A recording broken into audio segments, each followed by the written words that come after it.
Oh, yeah. I'm in here, Ant. You in here.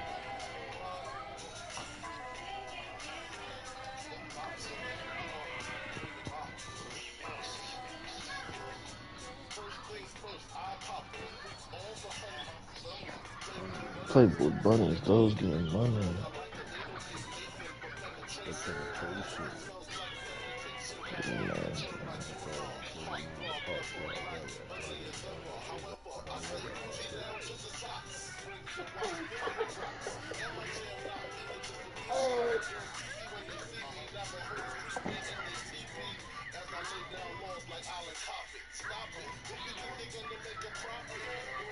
First opened in 1990.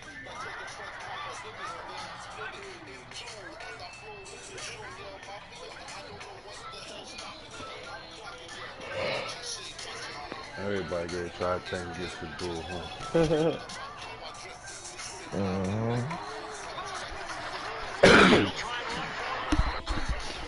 I think this might be a secret gift handout show. Shit. That's true. I got that good girl out if you didn't know.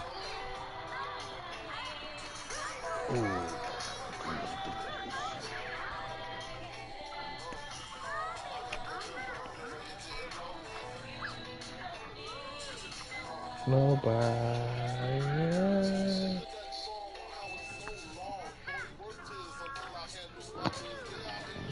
Started to the The Buccaneers. coverage got comfortable. I'm tripping. Yeah, I've seen some little trade action going on over here. We're getting sneaky out here, man.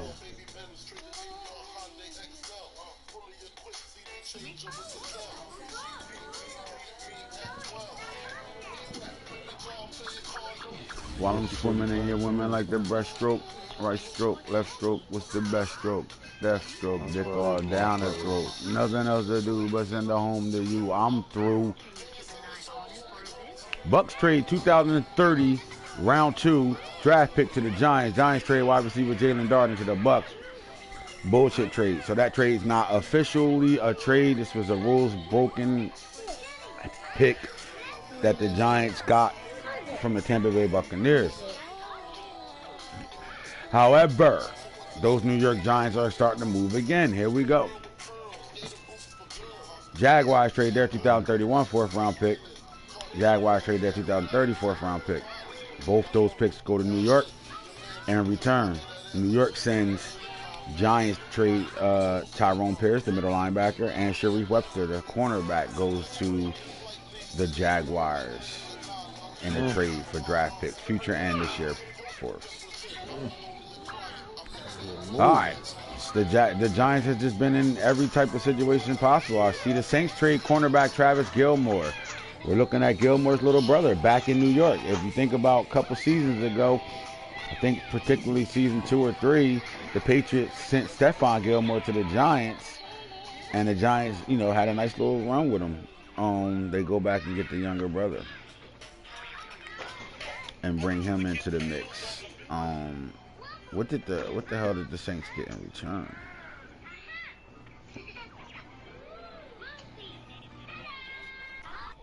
I used to get Fields on their dick. Now I throw Shields on their dick. That means some shit. Bro, you for real serious. You are having a good ass time. Too late for that shit.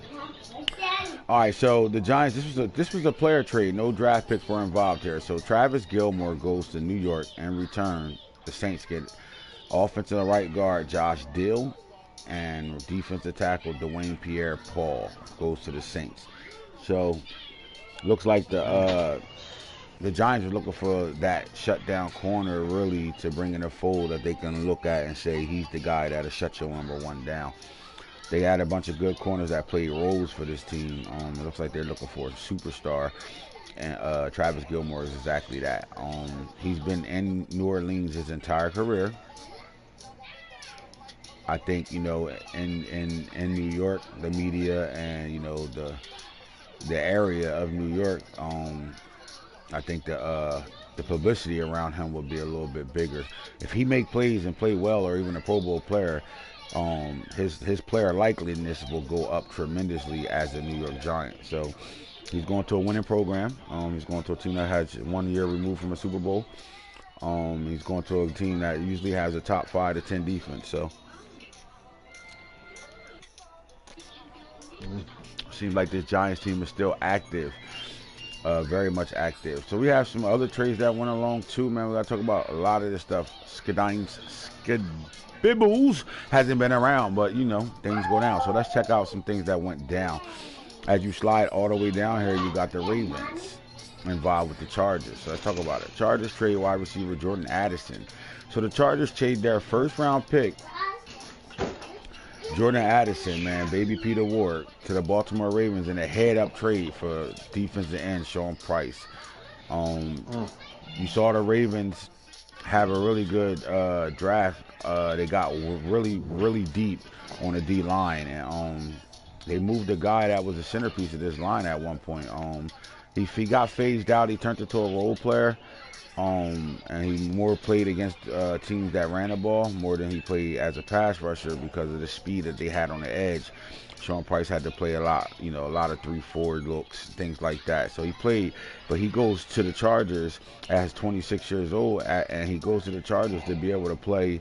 27 years old to be able to play the opposite of Colt Young. I think that'll be a deadly combination with this Chargers team. Now they got 2 legit pass rushers on the edges. That's a big move for the Chargers. Justin Herbert was cut recently before season 1, regular season week 1 started. He was cut, and backup quarterback Akil Glass goes to the Chargers and is now the starting quarterback in LA right now.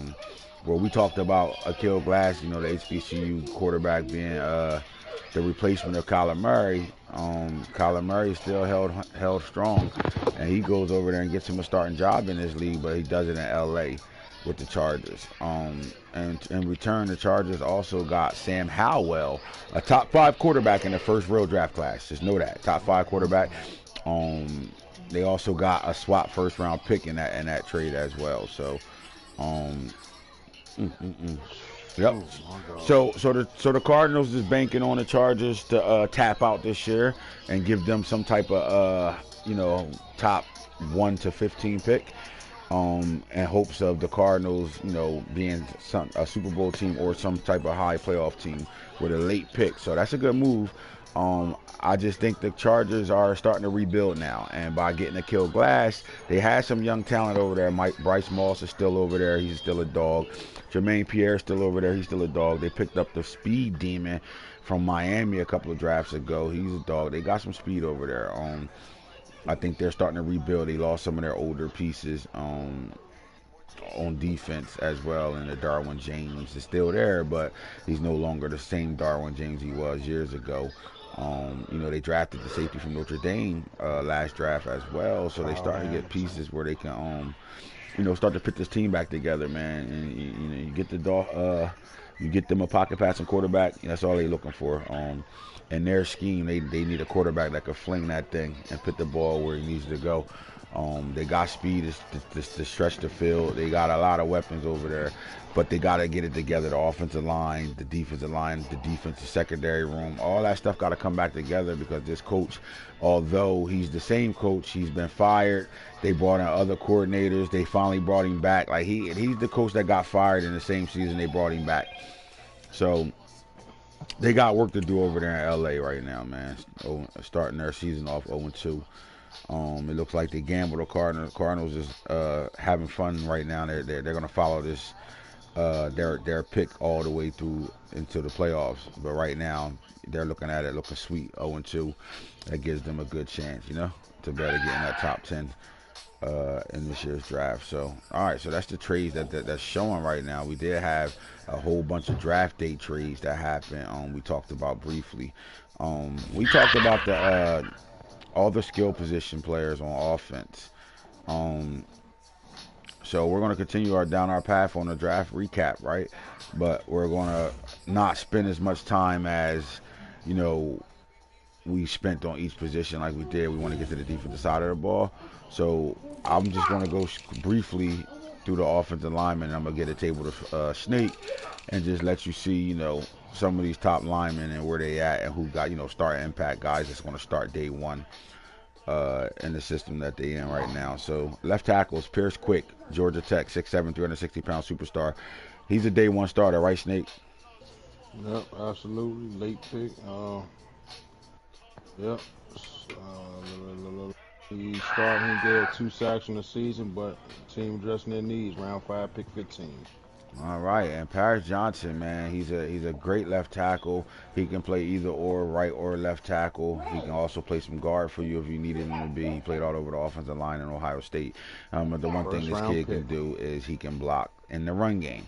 Ohio State's running backs under his tutelage had all types of rushing yards, and we know what the boy Travion Henderson did from freshman year to his junior year. Well, this will be his junior year, so we'll see. But Paris Johnson is a really big pickup for the New England Patriots because they get themselves an anchor from here to the end of the disc. Simple as that. We like that pick. We got some guys. He was the only first round lineman picked in the draft, I believe. I might not be sure, but we'll double check. But he was picked round 126. Unless a computer team picked one, but I doubt it. All right, Richard Garage here from LA Rams. Xavier Truss, is he a starter for you, Rob? 6'7", 330 pounds, or are he on a red shirt year? Red shirt year. Isaac Moore, it will be a starter for the New York Giants. Zion Nelson, this is a steal pick for the Cowboys, who had a rich line already. They just got richer. Simple as that. Zion Nelson is a monster out of Miami, man. This kid gave up 1 sack in his entire career, and he led the NCAA football and pancakes. So Zion Nelson is now blocking for, you know, the big back, the real factor backer out there in Austin, Texas right now, man. Did he come in as a left tackle right away, or he's, you know, working his way to that left tackle spot? He playing on the offensive line. He'll definitely get his snaps in this year. All right. Slow walking him, man. Cadence Camden Wallace, what we call him. Camden Wallace goes to a familiar team that he's always played for. I don't think another real draft league, nobody else has ever had Camden. His real name is Cadence, but we name him Camden because of where he's from. But Wallace goes to the Cardinals. Now the Cardinals moved a bunch of linemen this year to get to the number 3 pick. So they had to get back at the line. But I think it was a luxury pick. They got this guy late. The question would be, is he going to crack that starting lineup as a rookie? Penn State usually puts out good linemen. He got great size, 6'6", 345 pounds, with 78 speed, 84 excel, 84 agility. And for a lineman at 75 change of direction tells you a lot about this guy. He's going to better move around and do some things. He's athletic. He's an agile offensive lineman. All right, so that's your top lineman at the left tackle position. Let's go look at the young guys at the left guard. Now, Sean Ryan should be a starter for the Panthers, and the reason why I think he should be a starter because of the change of direction at 70 and the speed, agility, and acceleration is 80. So this guy can, you know, in that heavy run game over there, when they get into the powers and counters and things like that, they got an agile offensive lineman at 6'5", 335 pounds that can move. He can do some things out there. So I like this pick. Ja'Kai Moore will redshirt, 6'7" at 355 pounds out of South Carolina. He's going to redshirt for a year or 2 if he even still be a Baltimore Raven, but they just got depth at that offensive line. William Putnam from Clemson, man. At one point, he was one of the top linemen coming out of high school, and nothing has changed. He's been a top guard in college his entire career, day one starter. But I don't think he gets in the starting rotation right away in New York. I think this is a big-time pickup for a guy that already had, you know, a bunch of linemen. But they did just trade Dill somewhere else, so they lost the offensive lineman in the trade with the Saints, so maybe he might see the field this year. Who knows? Timothy McKay, 6'4", 330 pounds.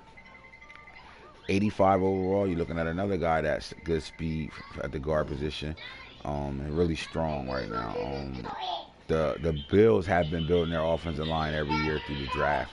Every year they grabbed a couple of linemen, whether it's from 3rd to 7th round, but they've been grabbing linemen. So And he drafted. He didn't even draft him. He got him out of free agency. So it just goes to show you a team that the Bills, man. He builds his team on all levels through This free player was in agency. free agency after the draft. He didn't even get After the drafted. draft. Nope, because he don't. That's sad, bro. That just tells you guys just dumb as hell. Don't Like address that how? offensive line, bro. Don't address how?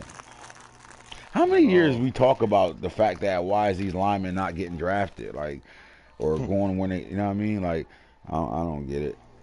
And the guys that have built their offensive linemen are always winning games. It's just that simple. Too. Yep. Starts in the trenches, man. Them skill positions, them positions pretty, but it starts in the trenches. Look, Nano took a lineman in the first round this year. He definitely, don't we call him one of the top runners in the league?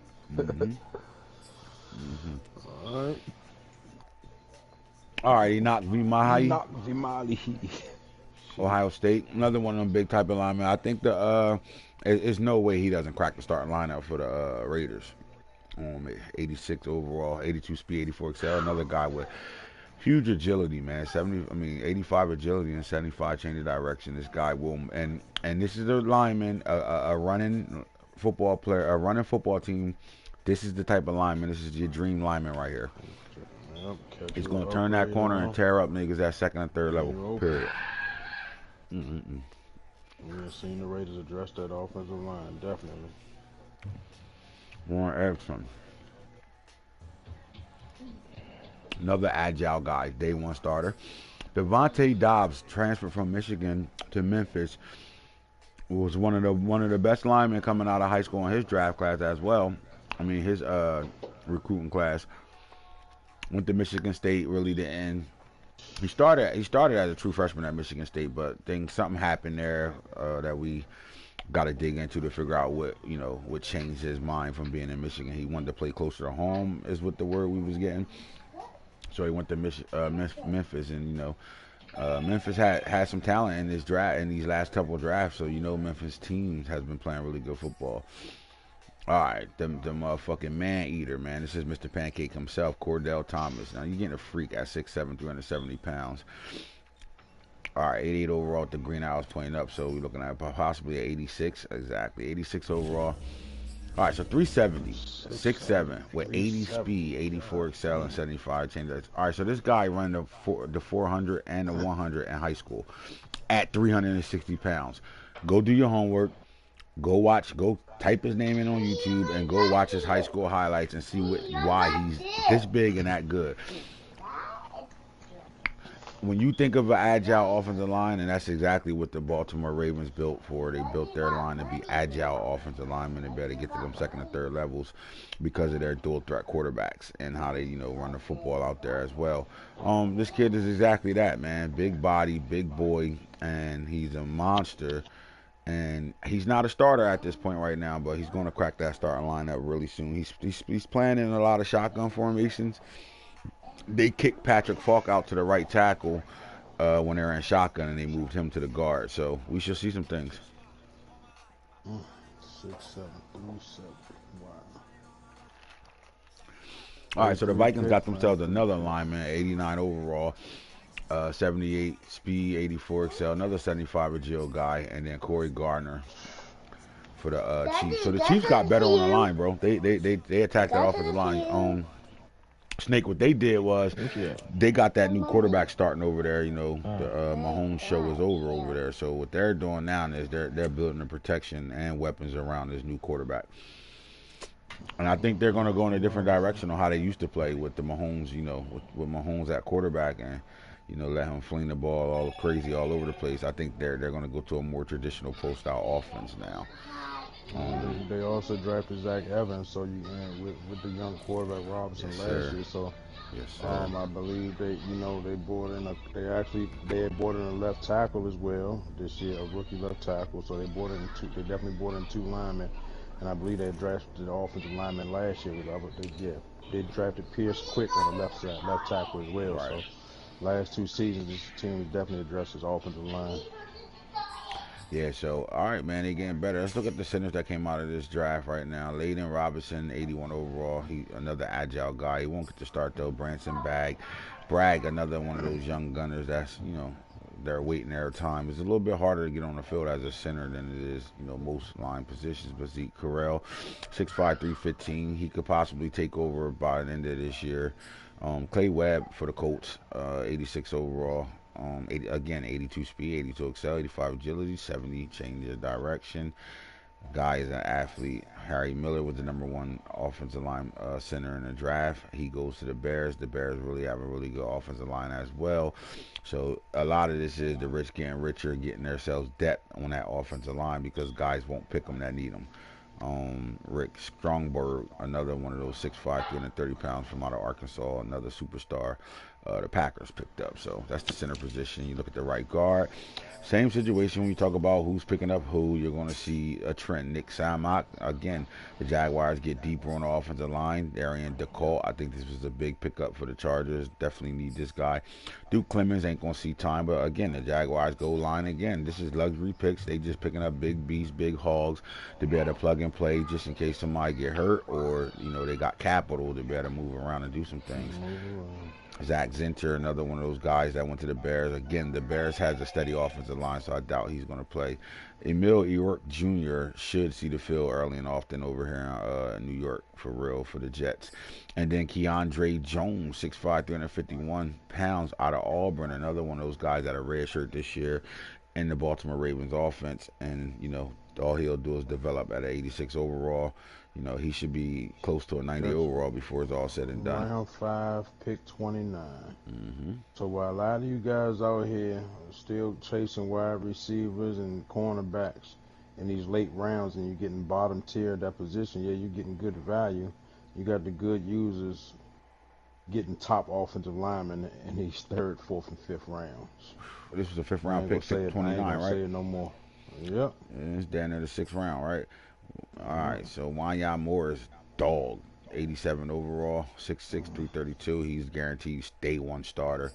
And then you got, the Browns picked up EJ Doma Agar, 87 overall. This guy can get plugged in and play right away as well. I don't know if he'll be the starter. I'm on right guard still.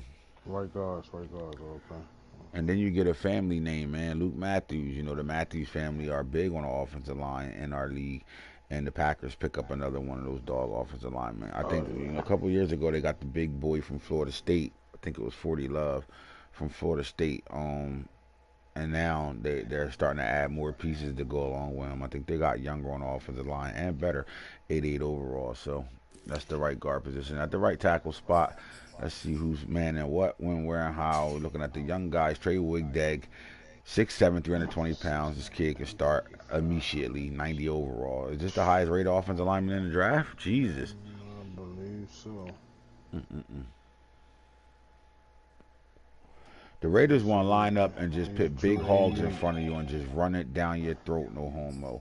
Turner Coran, 88 overall. Another one of them big-time linemen for the Seahawks. You got Keenan Forbes goes to the Bucks, 6'5", 335. He'll red shirt. You got how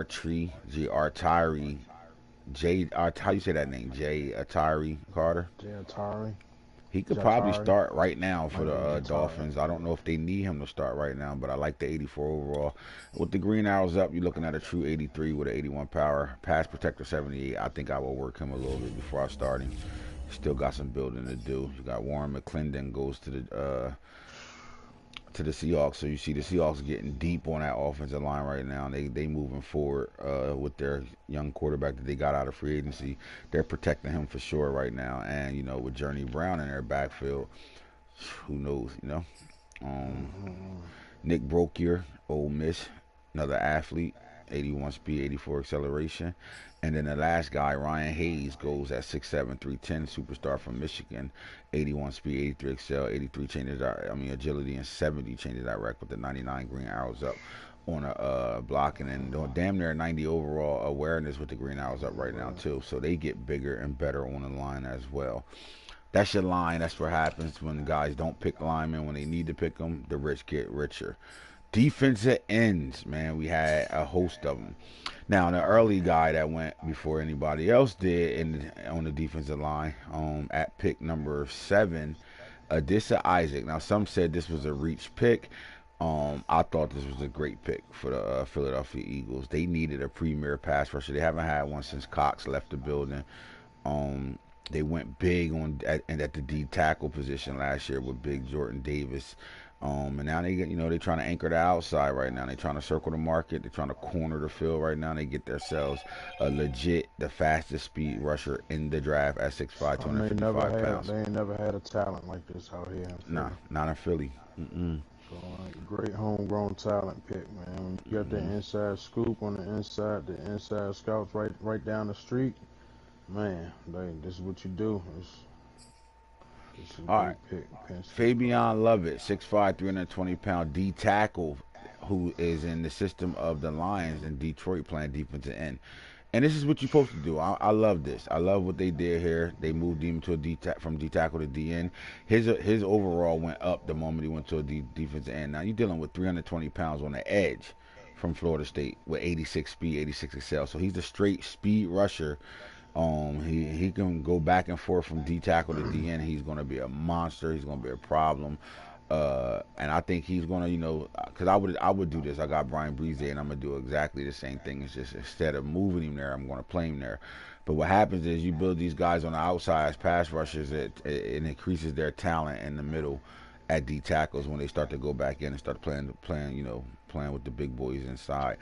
They develop those outside pass rushing skills, and then you put them back in the middle, and then they block shed the life out of you, and you can't stop them at all because they done completely altered their entire game, and they brought a defensive end mentality back to the D tackle position. I love this move. I love exactly what they did. They went and got my boy from FSU, Fabian Lovett. He's going to be an adventure. Because, look, they traded Josh Cannon last year to the Giants. So they needed another defensive end. And, even though they got it through the D tackle position, I think he's going to be a premier D end in this league. Great pick, first round pick 24. This is a position that this organization addresses. They normally address pass rushers, outside linebackers and DN, so they have an eye for that type of talent. Yep, and when they already took care of their, because they love the multiple safeties. They took care of their secondary last year. They completely, for the last two drafts, they took care of their secondary. Years. So now what they doing? Fabian Lovett is a true 88 overall. So he's back to they had drafted pass rushers every year. Back on the pass rush side, great. I love this pick. I think he's gonna play really well for them on the outside like that. Now you got yourself a guy that can get to the quarterback, but also can stop that run. All right, so Joseph Anderson, 6'4", 278 out of Purdue. The last time we seen a Purdue defensive lineman go in the draft, he was one of the top 10 defensive linemen in the draft, right? Or Karliftis over there for the New York Giants. Well, this was the other guy that he played on the opposite side with, Joseph Anderson, right here, 6'4", 278. The Jaguars are getting long in the tooth on their D-line. They had some guys that's always been up there for awards and Pro Bowls and things like that, but they're getting a little old. So this is a guy that they bring in, redshirt him, let him develop some, and when he's ready to get on the field, you're dealing with a guy that's going to get on the field with 85 speed. By the time he play, he'll be faster, stronger, and he'll have a better understanding of the game.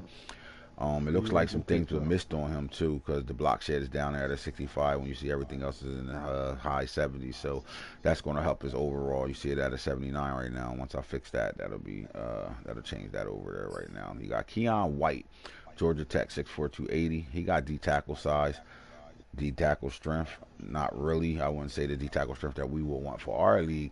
But they have a really good defensive line already in Cincinnati. I don't know if this guy cracks the starting lineup at all, but I do know he's going to play in that rotation. He's a redshirt guy. All right, Nick Figueroa. Did I say that right? Figueroa. All right, 6'6", 280. Now, Nick Bosa got moved to the D tackle. We know Andrew Leonard is a premier pass rusher in this league.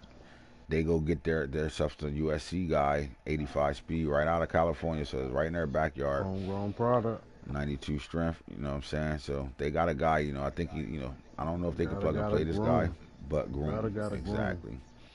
All right, so these Cardinals, they traded Vicky D last year. They still got Cumberland Farms, but he's up there in age as well. They're starting to get young. and they go out and get them a superstar dog at 6'6", 255 Ohio State. If you know anything about the Ohio State program, the one thing they do is they breed defensive linemen. It's always the next man up, right? And it's been like that for years, from both the Bosa brothers, from Young, from Caught Young, from Chase Young. Like, they just breed those guys, right?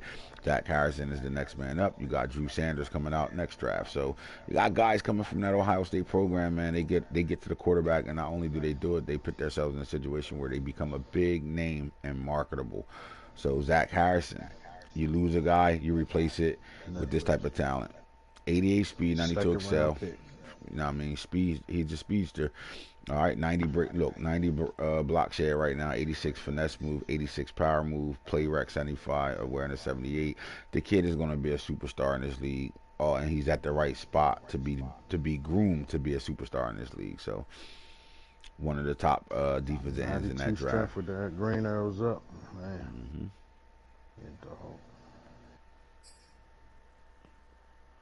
Miles Murphy from out of Clemson. All right, so we got 2 Miles Murphys.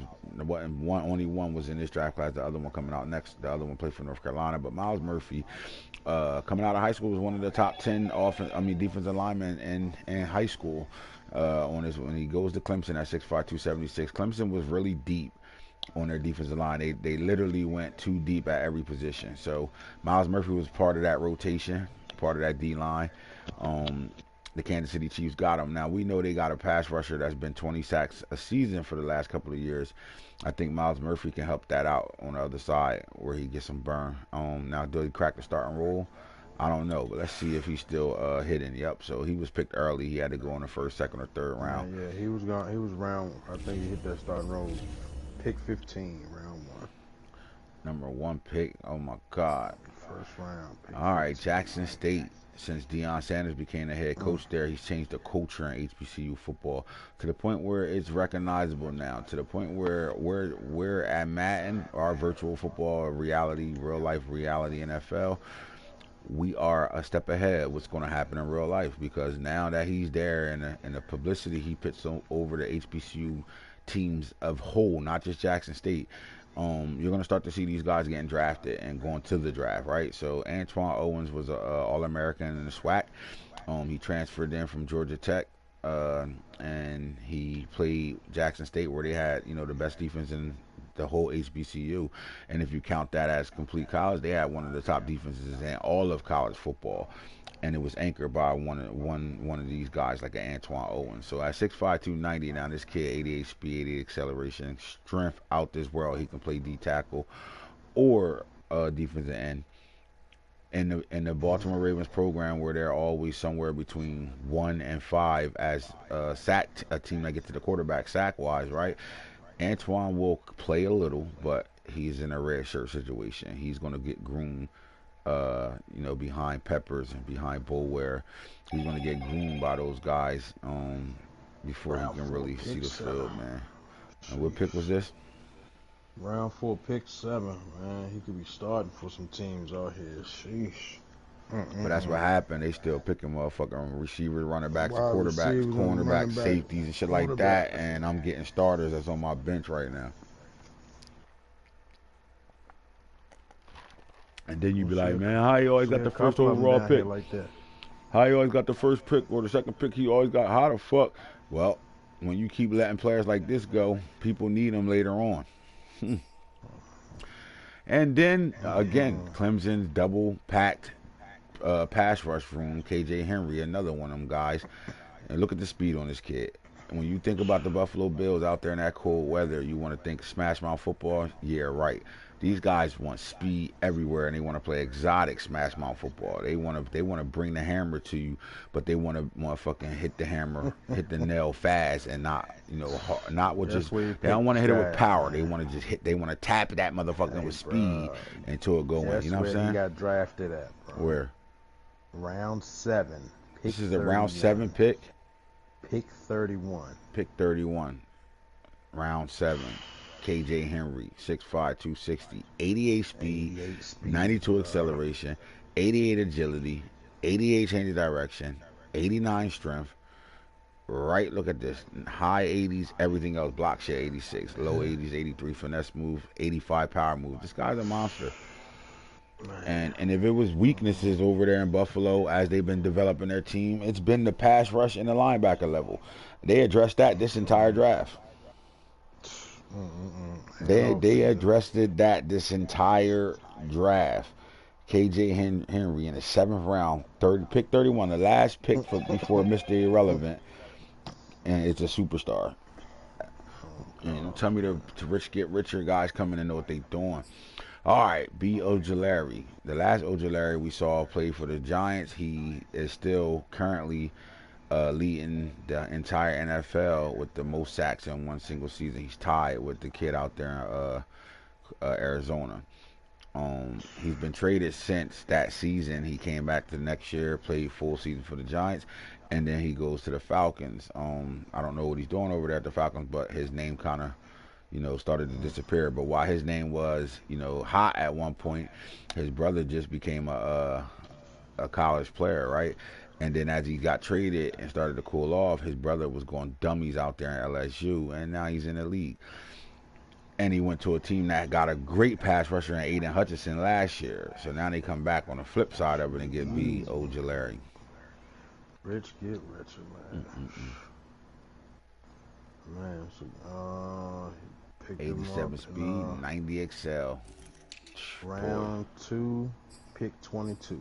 Yes, sir. Second overall. This is a good thing. Showing a team like the Colts, man, they addressing other positions. Look, they got their wide receiver room straight. They got their skill positions straight already.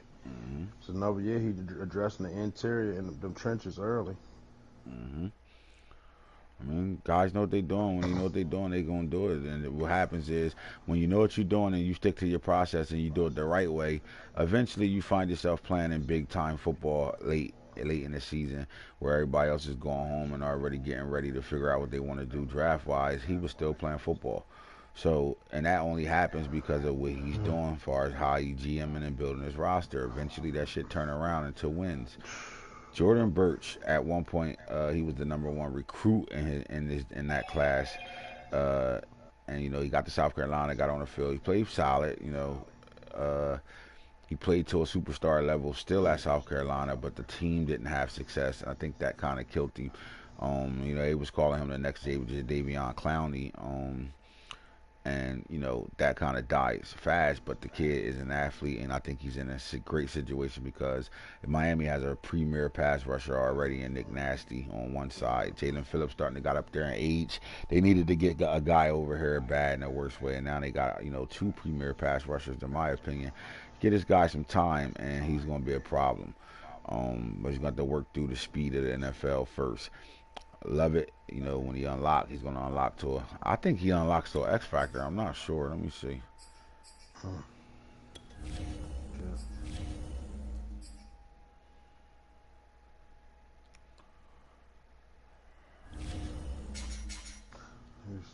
I ain't unlocked to a superstar. I mean, still great pick. Round 3, pick 23, man. Yes, sir. Nick Nasty needed a running mate, like you say. Jalen Phillips is in 30 and older club, so this is a great pick, man. Addressing them needs. Not only did they get younger, they're potentially they got better there. Because I think his best attributes ain't getting to the quarterback. It's more plan to run at 6'6", 275. All right, Habuka Puka Baldonado. He was the #1 right end in the draft. Didn't say he was the best right end in the draft, but he was the #1 right end in the draft. You look at his overall right now with the Green Arrows up 85. He goes to the Chargers. That was much needed. After the draft, they still traded for another DN, but I told y'all with Sean Price, he can play D tackle, defensive end, sometimes outside linebacker, whatever the case may be. But this kid got good speed, 6'5", 260, where he could play outside linebacker for this team in the 3-4. You're looking at 85 block share, 82 finesse, 85 power moves. Definitely strong as an ox, 94 strength. We're looking at a guy that, comes over there with Caught. All they doing is they looking for another premier pass rusher to go with Caught Young. Motherfucker, hand to be in the dirt. And get to it. Donnell Harris goes to the Eagles from Texas A&M. They got a kid Fidel coming out next year that played with this guy. So they had 2 really good pass rushers over there in Texas A&M, hometown heroes. But 6'4", 240, more of an outside linebacker in my opinion. He plays, 3-4. He's not. He didn't play at Texas A&M with his hand in the dirt. He was a stand-up outside linebacker and a 3-4 front, and but he's a pass rusher, right? Really not super great at covering at all. They asked him to do that a little. So with the Philadelphia Eagles and their 4-3 front, his hand is in the dirt. The question is, I don't think he's a starter. I think he's depth. Depth that they need. I do think he got to hit the weight room a little bit, especially playing in that division where you got some brutal backs over there and some big horses on that offensive line. So he got to get some work done to him. But I like the pick. Xavier Thomas. All right, there you go. How many Clemson D linemen have we saw so far? When I told you they were one of the deepest D line groups in college football, I wasn't lying to you, because it doesn't even get any better than Xavier Thomas sitting right here. And I know this was a late pick as well. Should have been a 4th round pick or 3rd round, somewhere between 3rd and 4th. Round 3, pick 29. At the end of round 3, they get a superstar and possibly, the second best defensive lineman in that class that's in this draft right now. We already seen 2 of them, and this is the 3rd one, and you didn't get to the D tackles yet because their horse is really at the D tackle position. That's on this Baltimore team. Star wide receivers and star cornerbacks and star skill positions. And this basically a 4th round pick, man. We getting top offensive interior lineman with 90 speed. That's superstar. Hidden. Listen, the Eagles got the fastest defensive lineman in the draft in the 1st round at pick 7. We got the 2nd fastest in the draft, picked round 3, pick 29. Think about that. Man. All right, the Cowboys still Ali Gay from LSU. When you know LSU, that in the SEC, they got speed kills. 6'6", 258. They already got a crazy defensive line right now. They got better because not only can this guy get to the quarterback, if they wanted to do some things in the passing game with him and drop him back in the coverage and things like that, he can absolutely do it. This is an animal at 6'6". I mean, the height alone tells you a lot about him. At 258, he's a freak. Look at the strength. That shit don't add up. 258 to 92 strength. It's not that's not normal. You usually see that on bigger DNs. This kid is a monster. He's a workout warrior. You got to bring your lunch pail when you play against him. When you saw him sitting there and you picked this kid, what was going through your mind? Man. Round 4, pick 20, man. Sheesh. Man, you fit the mold, man. You fit the mold of our defensive front. Big, strong kid with some speed. Bring him in. I was like, no, they You already had the linebacker that I don't think he's on your team anymore, but the LSU pipeline is there for y'all. Oh, man. Hey.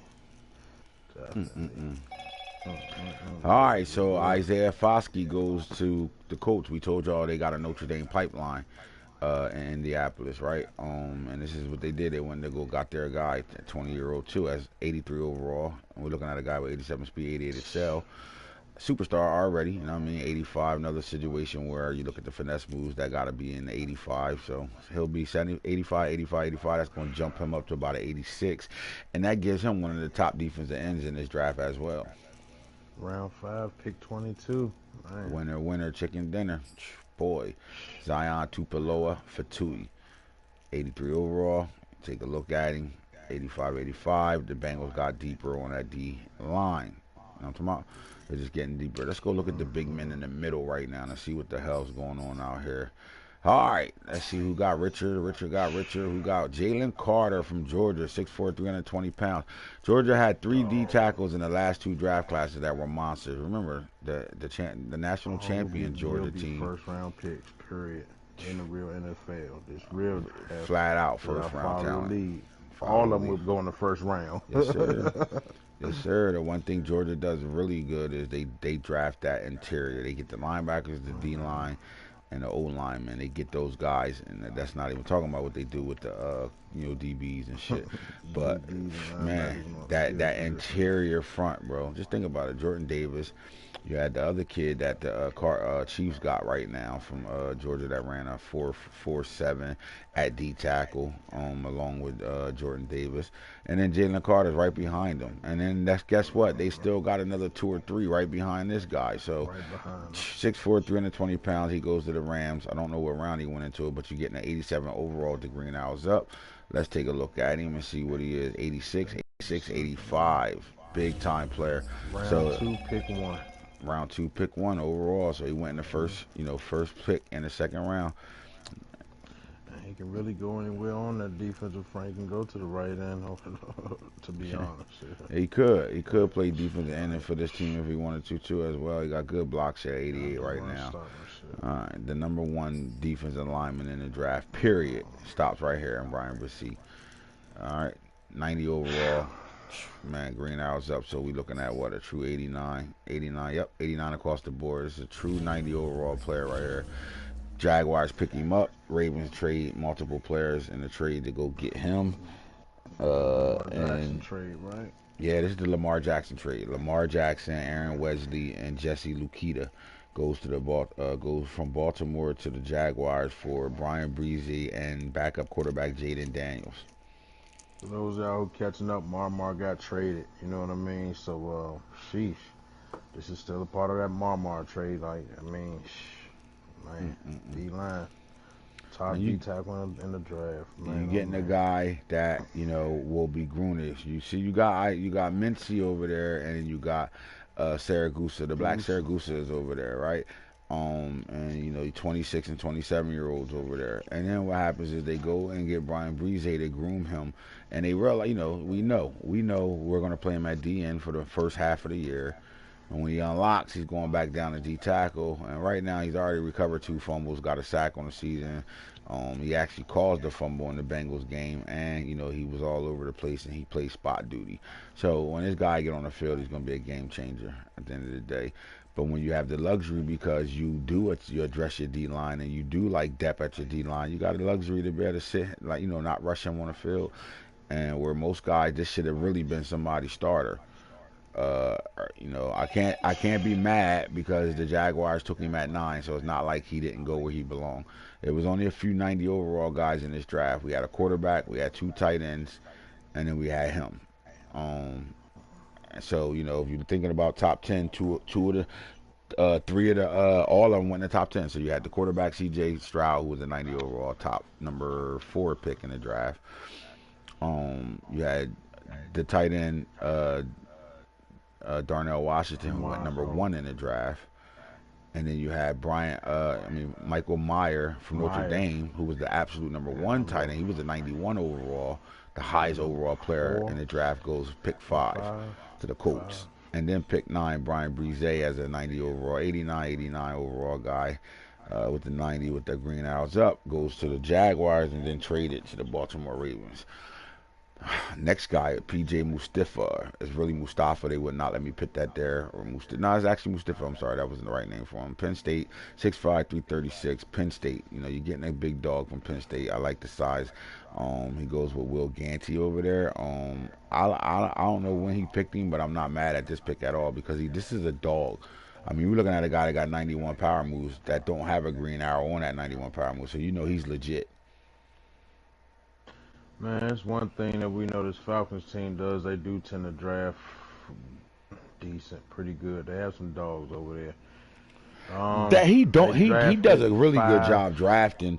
He just doesn't attack. Yeah, don't develop well and don't develop. No, more. It's like this. He don't attack where he need to draft. Right. All the time. And then the other part is for you to be in the top 10 every year, you don't win on ability players. And now that's a crapshoot. Right, but if you did your homework, you would know who to attack, especially picking at 4. But when last time he was that high, he was able to get Sidney Cate, who was an X Factor.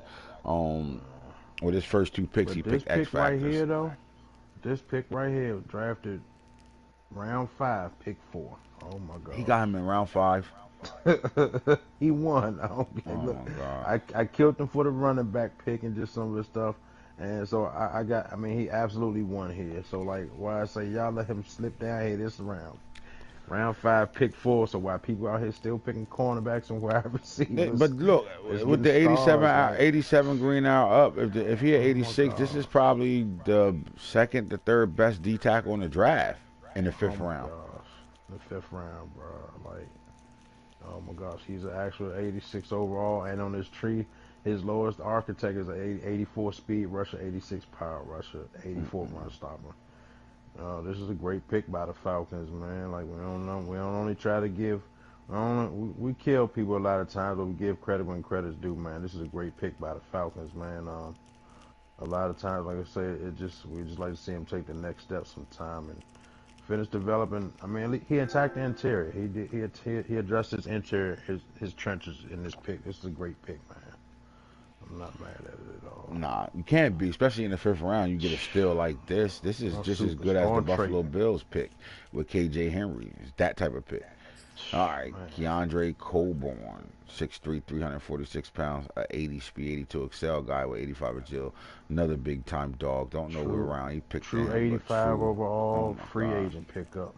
He didn't even draft him. He just went in free agency and got him. He didn't get drafted. Free agency pickup. Let me get that. The next 2 are free agency guys. Chris Jenkins, 6'4". Sorry, was this in a trade? This say round 6. Maybe did he make a trade? It's possible. Sorry, he might have made a trade. It says round 6. He was drafted. Or not, or maybe it wasn't a trade. What possibly happened was he went on the practice squad and he took him off the practice squad. You know what I'm saying? Like, after the draft, he probably went on. He probably had to cut his roster down, and this kid probably was sitting on the practice squad, and then he pulled him off that practice squad and put him back in, signed him. He had to. I would have to go check it out because, you know, nobody wouldn't have been at a trade because it was a computer team. Oh, right. He probably did. He probably went on his practice squad, right? Yeah, I think when he took his team, finally joined the league back again and took his team, he checked his whole roster out, saw him on the practice squad, and brought him back down. The next man, Chris Jenkins, 6'4", 275. I mean, we looking at, I don't know if this was a DN that got moved to D tackle, but 84 speed, 87 excel. He one of the fastest DNs in the D tackles in the league right now. Man, he got 96 strength with the green arrows up. Like, I mean, sheesh. So this was it could be a 93, probably a 92 or 93 strength. Like, I mean, T'Vondre Sweat or T'Vondre Sweat, 6'5", 335 pounds out of Texas, goes to the Bills, and I'm quite sure this is another late pick as well. Man, he's like a free agent pickup, man. Snatch him out of free agency. Alex Wright, 6'7", 271, out of UAB, and he gets him. This is a drafted player. Drafted player, man.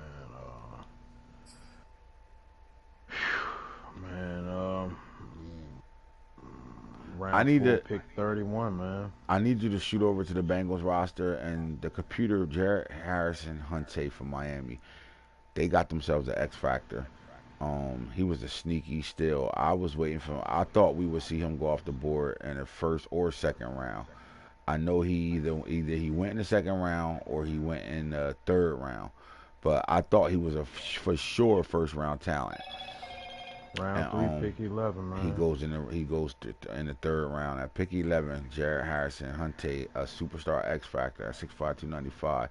They got themselves a baby Warren Sapp, just taller. 82 speed, 82 excel, 85 change of direction. This kid's gonna be a problem for them. And down the mountain, Jervon Dexter, 6'7", 318 pounds. He about to start him. I'm sure he didn't know he was an X factor. So let's see if you watch him. I'm saying like this. I just played him. I don't. He played. He is on the field. I don't think he know the X factor though, but he played him. Listen, you already got Scarborough at 6'7" over there, 350 fucking pounds. Now you just bring in, you know, a baby Calais Campbell. When we did his player card, we said he graded out. That's who he played like, Calais Campbell, in our opinion. He's completely built like Calais Campbell, 6'7", 318 pounds. Calais Campbell in his playing career was 313 at the most. I think they have that right now with him, but they got two D tackles with Scarborough, and this guy got DN speed as well. That if they wanted to, they could do some really crazy shit over there in New York on the edge. Imagine them putting them two on the edge and got 6'7" and 6'7" coming off the edge with D tackle talent. size, strength, and then they, and still got, decent D tackles to be able to pit right in the middle and still do. Oh my God, they could do some things. That's all I'm saying. DJ Dell out of Alabama, 6'4", 300 pounds. The Vikings pick him up. They got pretty solid D tackles over there already. I don't know if he can crack the starting lineup for them or not, but if not, he's either somebody else's, my trash is somebody else's treasure, right? Or or he's gonna shirt for a year and figure it out. All right, so we're looking at Jermaine Lole from Arizona State, speed guy, 84, 6'2", 314. Now he built low to the ground, but 314 pounds is big. I wouldn't want to put him at DN. He got to play, legit D tackle though. Yeah, sheesh. And he got some. He'll redshirt him, build him up. I mean, you got to do that with some of the running backs in that division. He's a runner himself, but you got Mr. MVP over there in that division. So understood, late pick. All right, Maisie Smith out of Michigan, 6'3", 314, superstar, 84. Jets get him, 86 changing direct, 99 strength. Owls are red down right now because they probably lost. But this is a good pickup. I think the Jets are getting better and younger on that D-line right now. Dante Still out of West Virginia, 6'5", 290. Washington football teams get deeper on their D-line. And one thing they do well in Washington is draft D-linemen. They develop them really well, too. Draft and develop D-linemen, yeah. This is one of the bagging organizations that developing some players because, I mean, they don't trade. They keep their players. So, like, they like to see them all. They like to see a lot of stuff all the way through. Definitely. Tyler Davis goes to 49ers from Clemson. Now, we had 2 dog D tackles, 3 defensive ends come out of Clemson, and they're all in this draft right now. Imagine what they did in college together, bro. 6'4", 320 pounds, 81 speed, 81 excel, 87 agility, 83 change of direct. I mean, another guy that got 91 power moves. He's a beast. 88 block share. He's a beast. They got Nick Bosa playing D tackle. I think that if they coming out in 4-man fronts, they can plug and play him right next to Nick Bosa. He's already unlocked to a superstar, so when they get him going and get him on the field, depending on how they do their mix up their D-line and what they going to do, I think they got themselves a player here. Tyler Davis, 6'4", 220. It's a round 7, pick 17, man, and this is just, man, I believe this might be the 49ers' first draft in a couple of years, man. So, like I say, we killing players, we're going to give them credit, man. We've seen the 49ers had a pretty hell of a draft this draft, man. You picked this guy in round 7, pick 17. Great pickup by the 49ers. Look, when you in your war room and it's your last pick of the night and you're in a war room and this is what you land on, you win. Your owner is looking at the GM and the coach together, and he thumbs up those guys, and he ready to open up his checkbook and say these are the guys, they got it. Because in the 7th round, to close out the draft, you end it with a Tyler Davis. That's like hitting a home run in the 9th inning. You know what I'm saying? And it's three. You got 2 outs. Get your GMs you down. Look, 2 outs. You down. Look, 2 outs. You down 3. Bottom of the 9th. Bottom of the 9th, and the bases are loaded. You got one more swing. Grand slam, shawty. Boom! Knock that bitch out the park. That's what that was. All right, so Justin Eboigbe, Alabama. You don't lose when you pick an Alabama player. Simple as that. 6'5", 295 from Alabama, 83 speed, 84 excel. Starting to see the D tackles. They all starting to get faster. This league is starting to get faster. And if you're not keeping up with the speed that this defense is coming into, guys are coming into games with these type of defensive players around, you better keep up to that speed, man, or you better be a hell of a play caller, because a lot of things start to get shut down when you got guys running like this at the D tackle position, not alone. You know what I'm saying? Tyron Vincent at 6'3", 315, Ohio State superstar at D tackle, goes to the Chargers. All they did was corner their D line. They already got the edge rushing going through trade and draft, and now they just ensure that D tackle spot up. They got deeper there, so they're too deep at the D tackle position as well. And here we go. The Jaguars. This is why they were able to trade Brian Brise to get the player they really wanted, which was the tight end and Lamar Jackson. Really, more than anything, they wanted the lineman, the the tight end, and Lamar Jackson. So they draft Byron Young behind Breeze to be able to bring in an 86 overall D tackle from Alabama, under Nick Saban, 80 speed, 82 excel, 84 agile, 85 change of direction, 99 strength, 80s across the board for, and that's 84 block share, 87 and 88 power moves. It's a dog, so they bring it in. Remember, they getting long in the tooth there, so they bring in a guy that they're gonna better go forward with, in my opinion. And then the last guy, Jerron Cage out of Ohio State, 6'3", 316. So you're looking at Ohio State and Alabama to close out the D tackle room right now. 6'3", 316. Another speedy guy. Power moves 92, 82 finesse, 82 block share. I still think he got work to do. But I think he can play for this team. I think they got to rotate him and bring him in some type of rotation this year. What do you think about the D tackle position and the whole D line, period? Man, you ain't address your D line this year. You ain't address that D line, them trenches, man. It was some dogs out here. It ain't no reason everybody shouldn't have had at least one deep player in the trenches picked this year, this draft. It was deep. That D line was deep from the left end to the right end to the D tackle. It was pretty deep, and it had some really good dogs. Whole lot of 84 and above. High talent players. High talent players, like, you know what I mean? That's players. You start to see size, speed, and strength on these athletes. It just seems like the farther we get away from, our era, the stronger and faster these kids get. And we've seen that. If you look in the last two drafts, you're seeing more larger guys become faster, guys become stronger. Part of it has to do with just a lot of accessibility. They got a lot of shit in their face. They can do a lot earlier.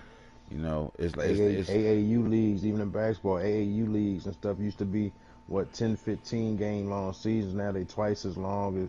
It's just a lot of stuff introduced into if Americans. you're a Rocky Balboa fan, you watch the Rocky movies, remember when he fought the Russian had all that high-tech equipment and shit, and he was just running in the woods with logs and shit. The training was the same, and some instance the training Rocky did, the old school training, was probably harder and really put him through some shit. But that new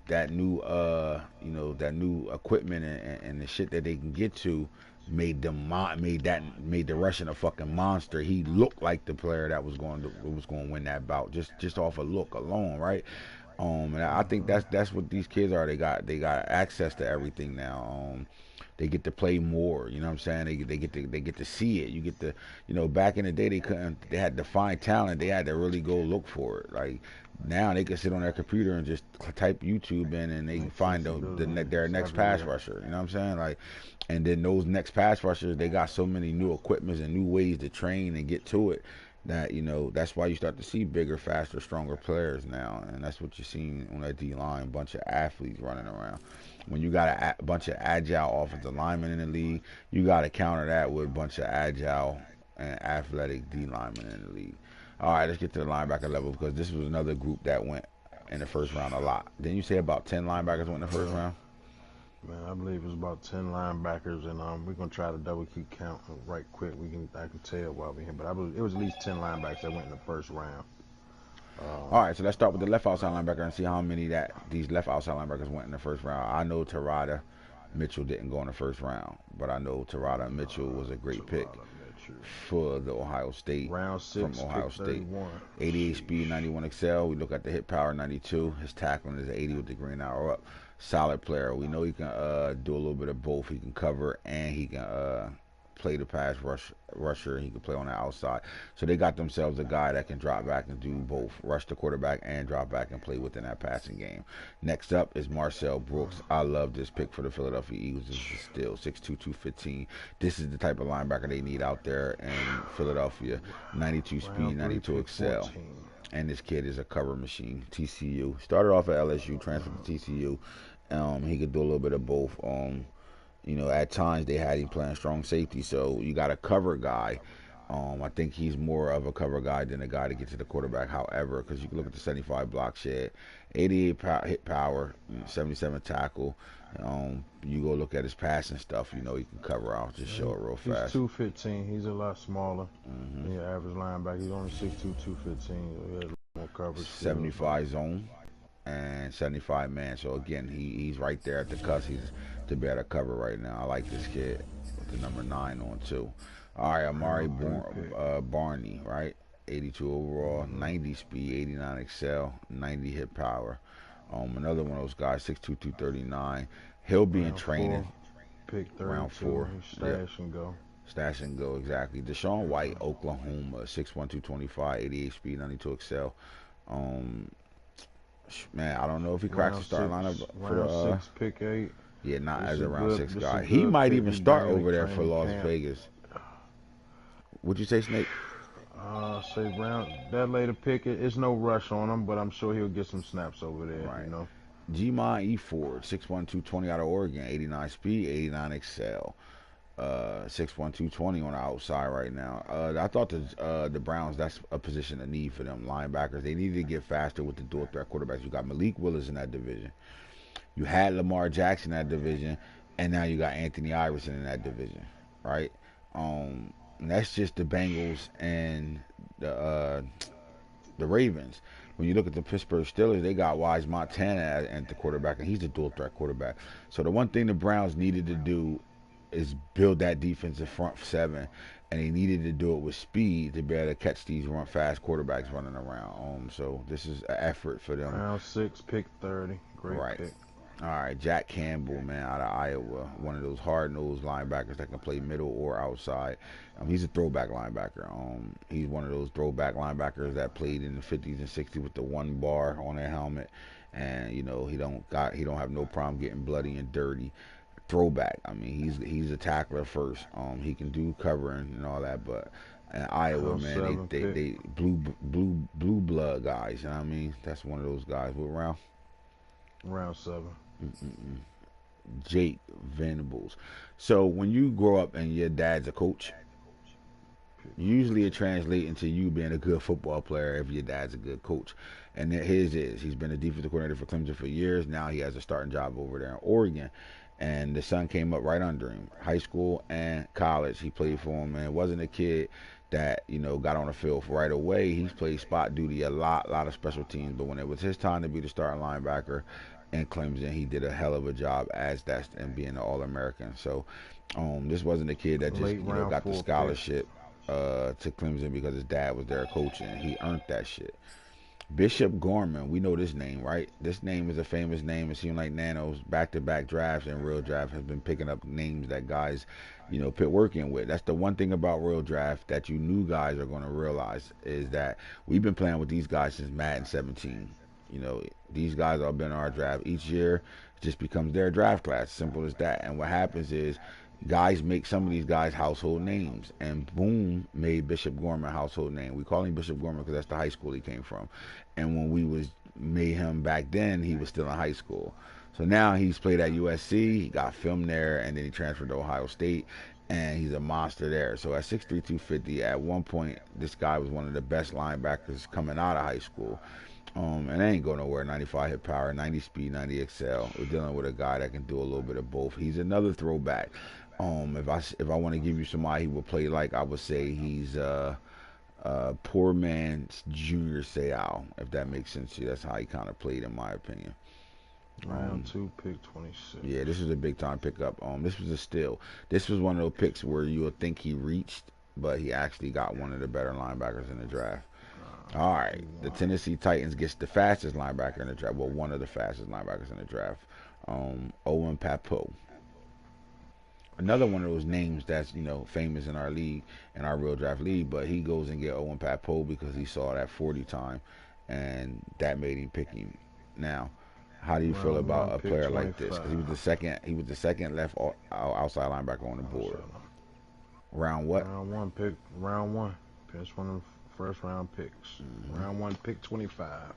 So we've been through all our linebackers, and we finally got to a first round one on the left side. Round 1, pick 25, you said? Yep. And you get the fastest linebacker in the draft. Definite need down there over there in Tennessee.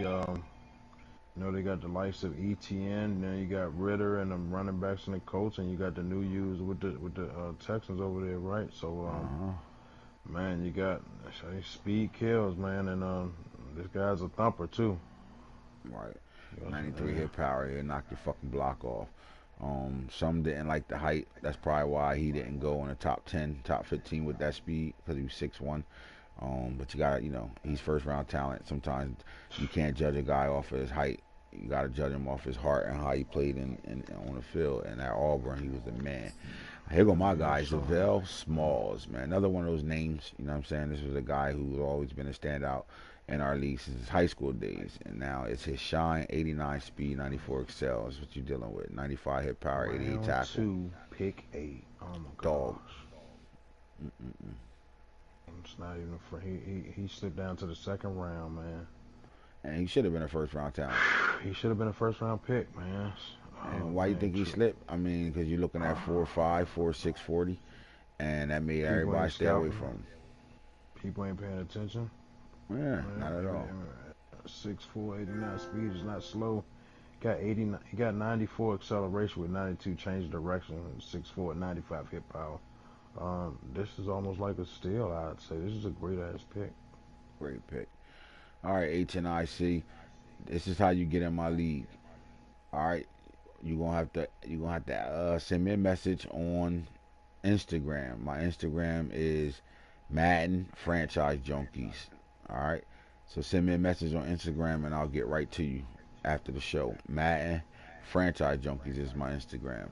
Send me a message letting me know you want to play in the league and you're watching the show right now, and I'll get back to you.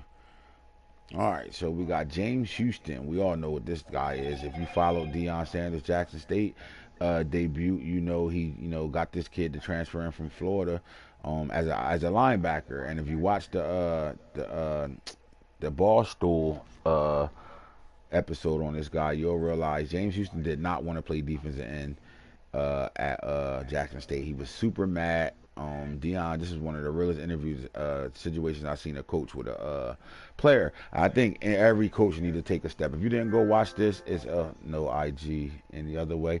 Yeah, do me a favor, message me on PlayStation, send me a friend request, message me with your phone number, and then I'll get you in that way.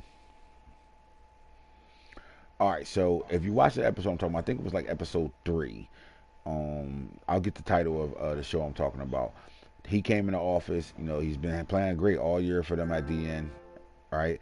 And doing a great job. And I honestly, what they did was they took a guy that was a transfer from Florida, got some playing time, but obviously he didn't, you know, enjoy it there, so he hit the transfer portal.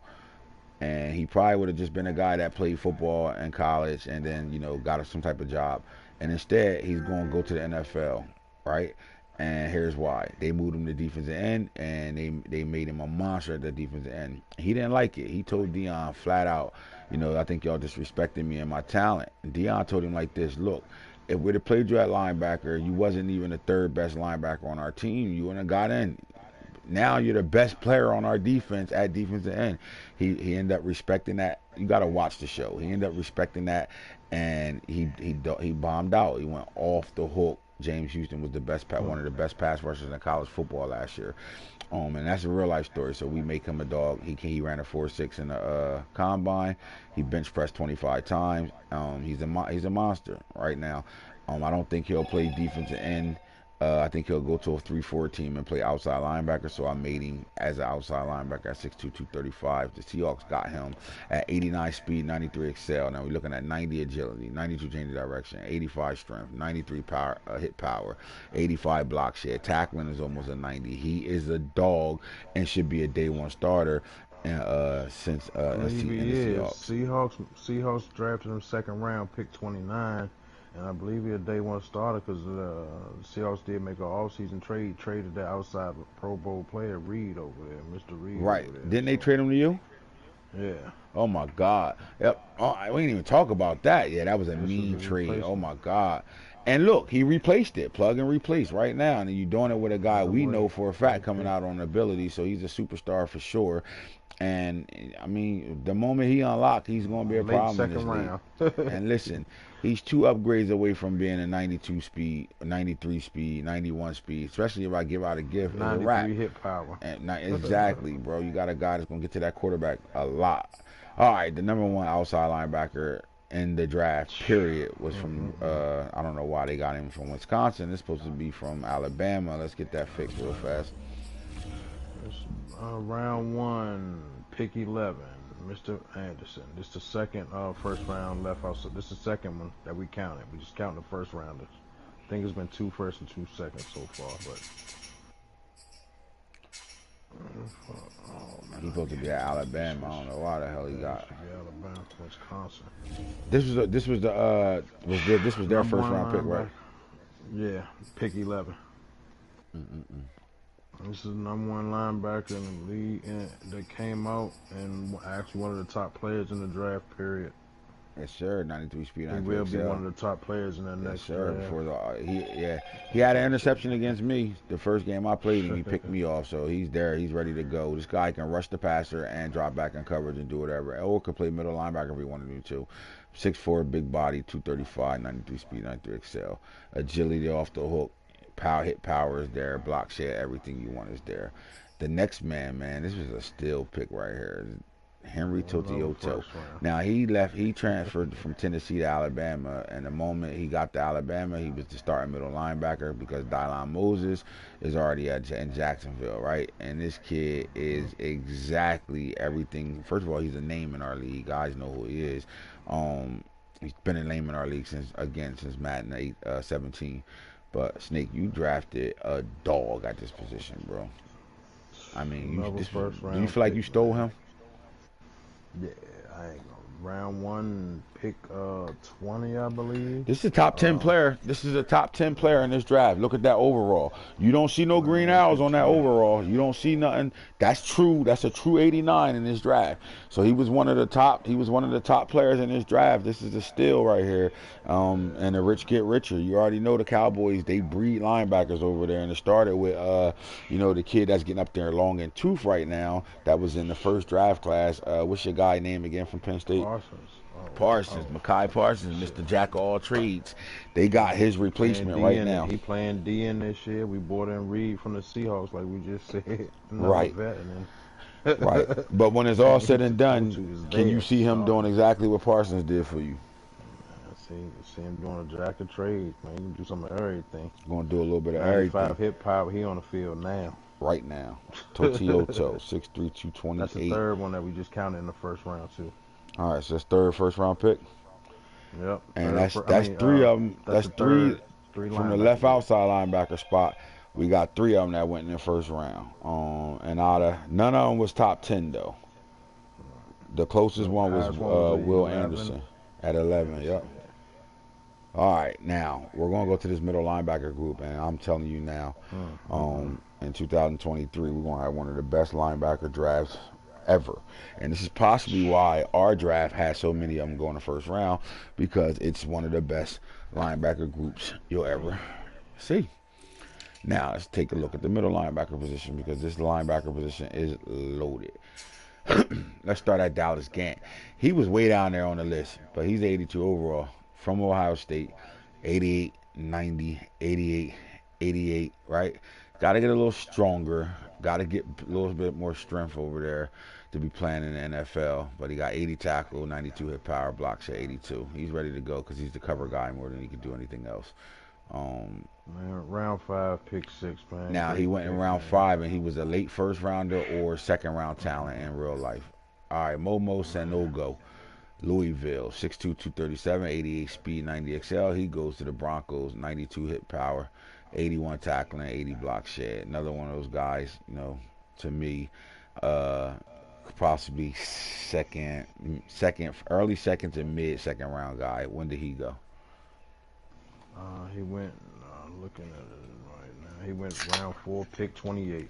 All right, so he went 2 rounds later than he was projected to go.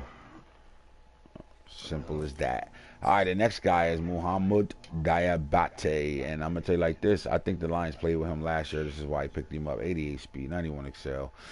Another one of those guys, 6'3", 225 out of Utah, 90 hit power, block share 80. He can cover as well. Round 5, pick 20. Bet Jack Kaiser out of Notre Dame, 6'2", 225, superstar. He wasn't even drafted. 89 speed, 89 excel, 94 hit power. So you're telling me almost a 90 speed guy? Pick 24. Where he must have put him on his practice squad and then brought him back off or something. Practice squad, though.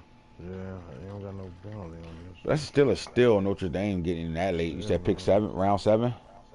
Yeah. What pick? 31. Round 7. Says round 7, pick 24. That means whoever. I think he did pick a linebacker out of free agency, though. I think he got one out of free agency too. At the end, He got him because probably what happened was he probably got cut or something off of somebody's team. That's all it was. Some goofy shit. Eugene Asante out of Auburn, 88 speed, 89 excel. He goes to the Browns and he got a 0 next to him. Kaiser got cut because he's not under contract. He got he got drafted and cut from somebody's team. Guys cutting superstars. Goofy. My bad. I didn't mean to go to the Bears. Get back to the middle linebackers. Let's see, Diabate, Kaiser. All right, This is Lance Dixon from West Virginia. He used to play for Penn State, transferred to West Virginia. Obviously, they won't let us put Dixon in the draft, so I had to spell it Dexon. All right, 6'2", 215 at the middle linebacker spot, 89 speed, 89 excel. They lost Kenneth, what was his name? Kenneth something. Murray. Kenneth Murray. They lost Kenneth Murray due to age, and he dropped. And they replaced it with Lance Dixon. So I like it, 6'2", 215. Smaller guy inside, but with the 93 hit power, he could thump with the big boys. Simple as that. Now you're looking at, I already talked about him, Dapi. Now, Tyron Hopper. So the Broncos are getting younger at the linebacker position right now. That's 2 of them they got right now. Here go another one, Tyron Hopper from out of Missouri, 6'2", 215, 87 speed, 87 excel. He has 92 hit power.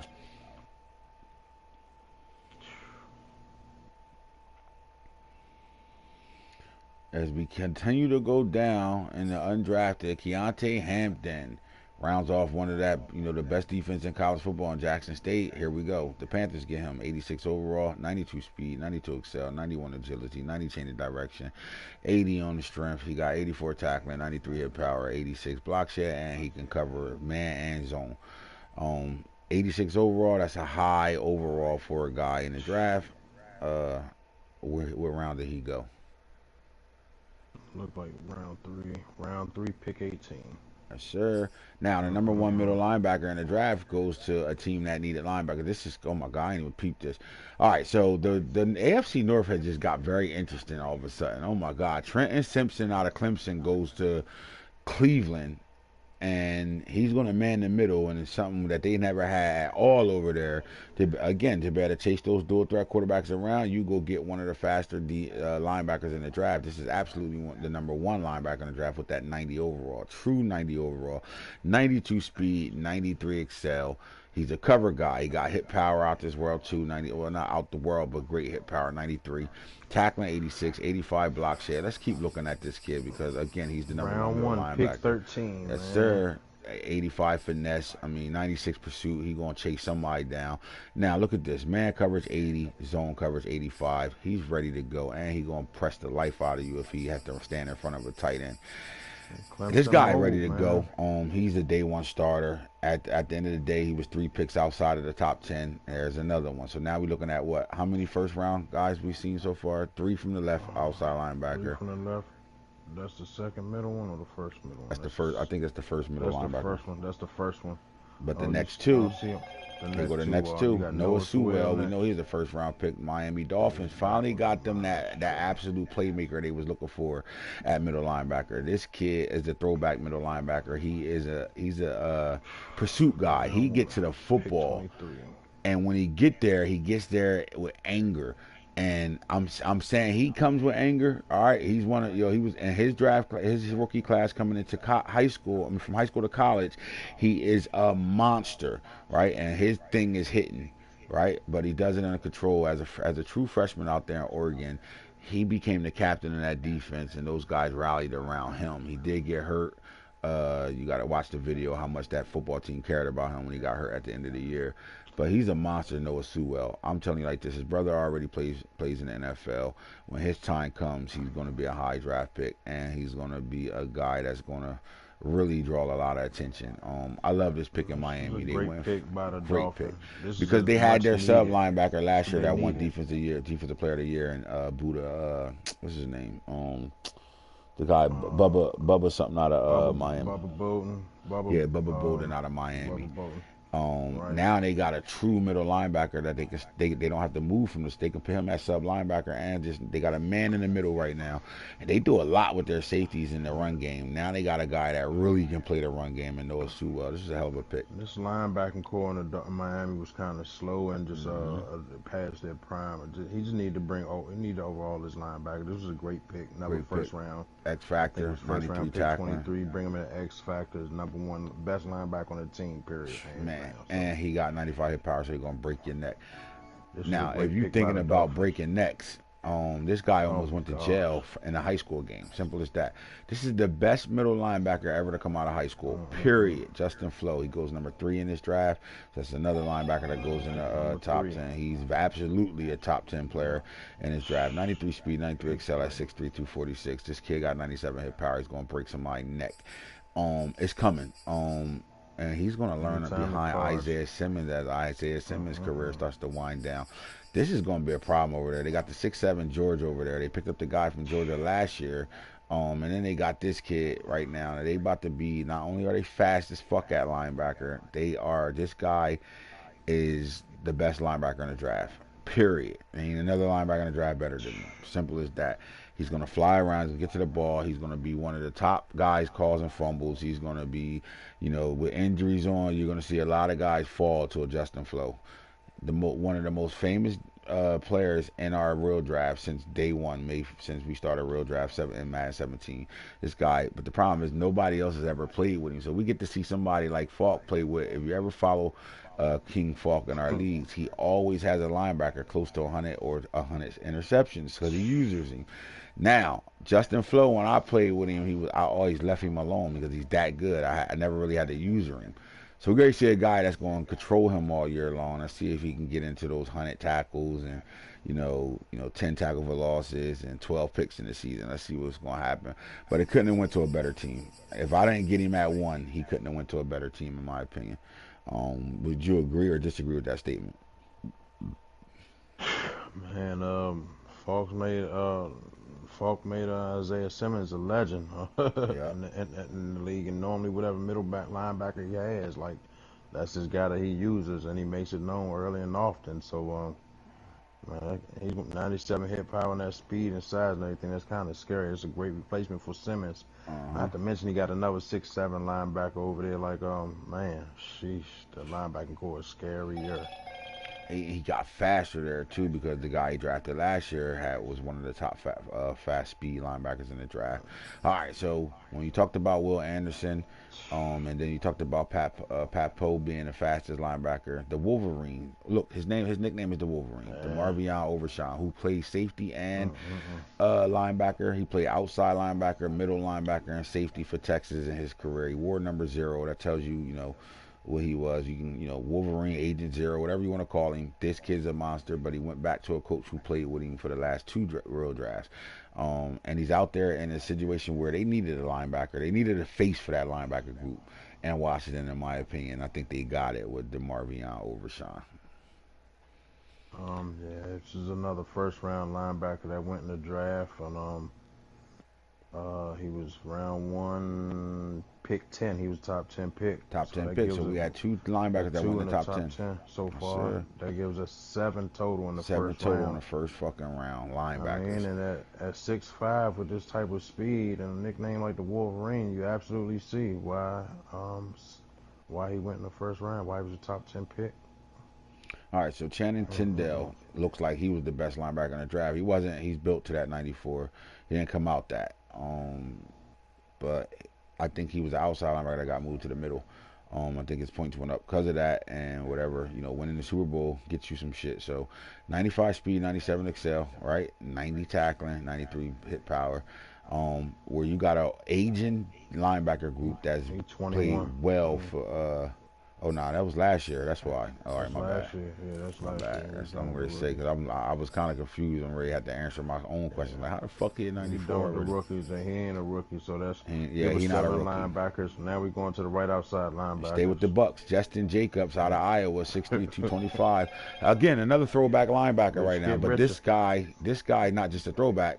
What he is he's a modern day linebacker, 90 speed, 92 excel. So he's a 4-5 guy, right? 90 agility, 90 change of direction, 81 tackling, 92 hit power. Block share got to get better. He got to get better in those spots.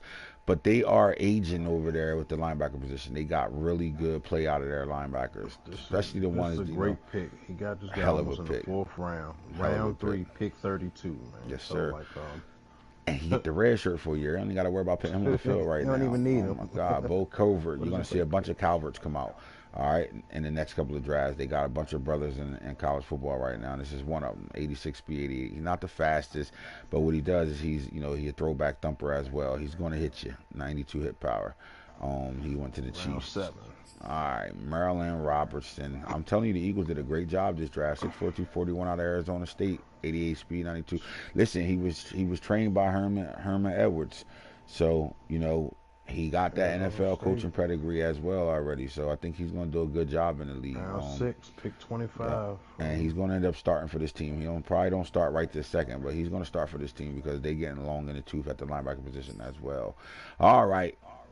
Jackson State, Aubrey Miller. The reason why James Houston had to play defensive end because this kid right here came from out of Missouri, transferred to Jackson 21 State. Tackles in 2 games. So how many tackles in 2 games? 21 tackles, I believe, in 2 games. And oh my God! Round so you gave 31. Hoodie a linebacker core. He got better at the D ends and the line. His front 7 is crazy on defense. He attacked the secondary and shit for the last couple of years. Now he's attacking the front. So he's ready. He's ready to go. So what you ready to see with the Bills is they're going to be one of the top best built teams in the league. Simple as that. Why? Because he knows what he's doing. Because he's been here, done it before, and he does the right way. He does it the right way. You're watching him attack groups. You see a receiver get picked every year, cool. But be in between that through free agency and the rest of his draft, he's tearing up the fucking draft and he getting speed and he getting top dogs. I mean, man. All right. First round linebacker. Damn, that's 8, right? That's 8 right there. 8 right there. Yep. First right outside linebacker that was drafted in the first round. Second. That's the second one? Yeah, Wolverine. He's a middle linebacker. He moved in the middle linebacker. All right. He moved in the middle. He moved in the middle. He was a right outside linebacker. All right. Richard Jabuner. All right. Jabuner. 88 speed, 90 XL, 94 hit power, 6'3", 220, 232 out of Troy. All right. Man, he won the first round. I know that for a fact, but I do know this guy plays right now. They're long in the tooth, too, in New York.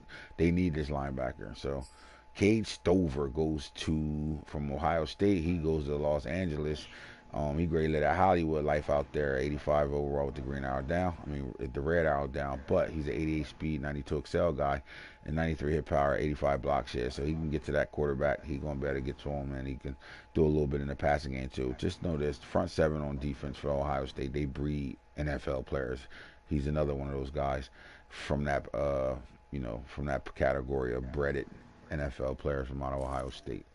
All right, so how many total did we just see drafted at the linebacker position? Round 1, we've seen 8. 8. It was 8. Round 1. And then, I mean, that's still a lot of linebackers. Like, I mean, half of the draft was quarterbacks and linebackers. Yes, sir. Half the first round was quarterback and linebackers. Yes, sir. Serious, too. All right, let's get to the cornerback position, the position that people OP on all draft long. But there we go. Let's talk about it. All right, so Joey Porter, I just had to move him back to from safety to corner because D West always not following the rules. If you can't put a fucking cornerback at safety that's a 93 speed or above, it's just that simple. All right, unless he's a tweener and we deem him a tweener, he has to play corner. Joey Porter Jr. is a dog at corner though, flat out dog. Pick 16. All right, 93 speed, 93 excel, 93 agile, 93 change of direction. When you look at the guy, 75 man, 75 zone, but he can press his ass off. With the green arrows up, 85, so he can lock and load. 6'2", good frame, 180. He's going, but the one thing he's gonna have to get better at, he's gonna have to find a way to get faster in this league.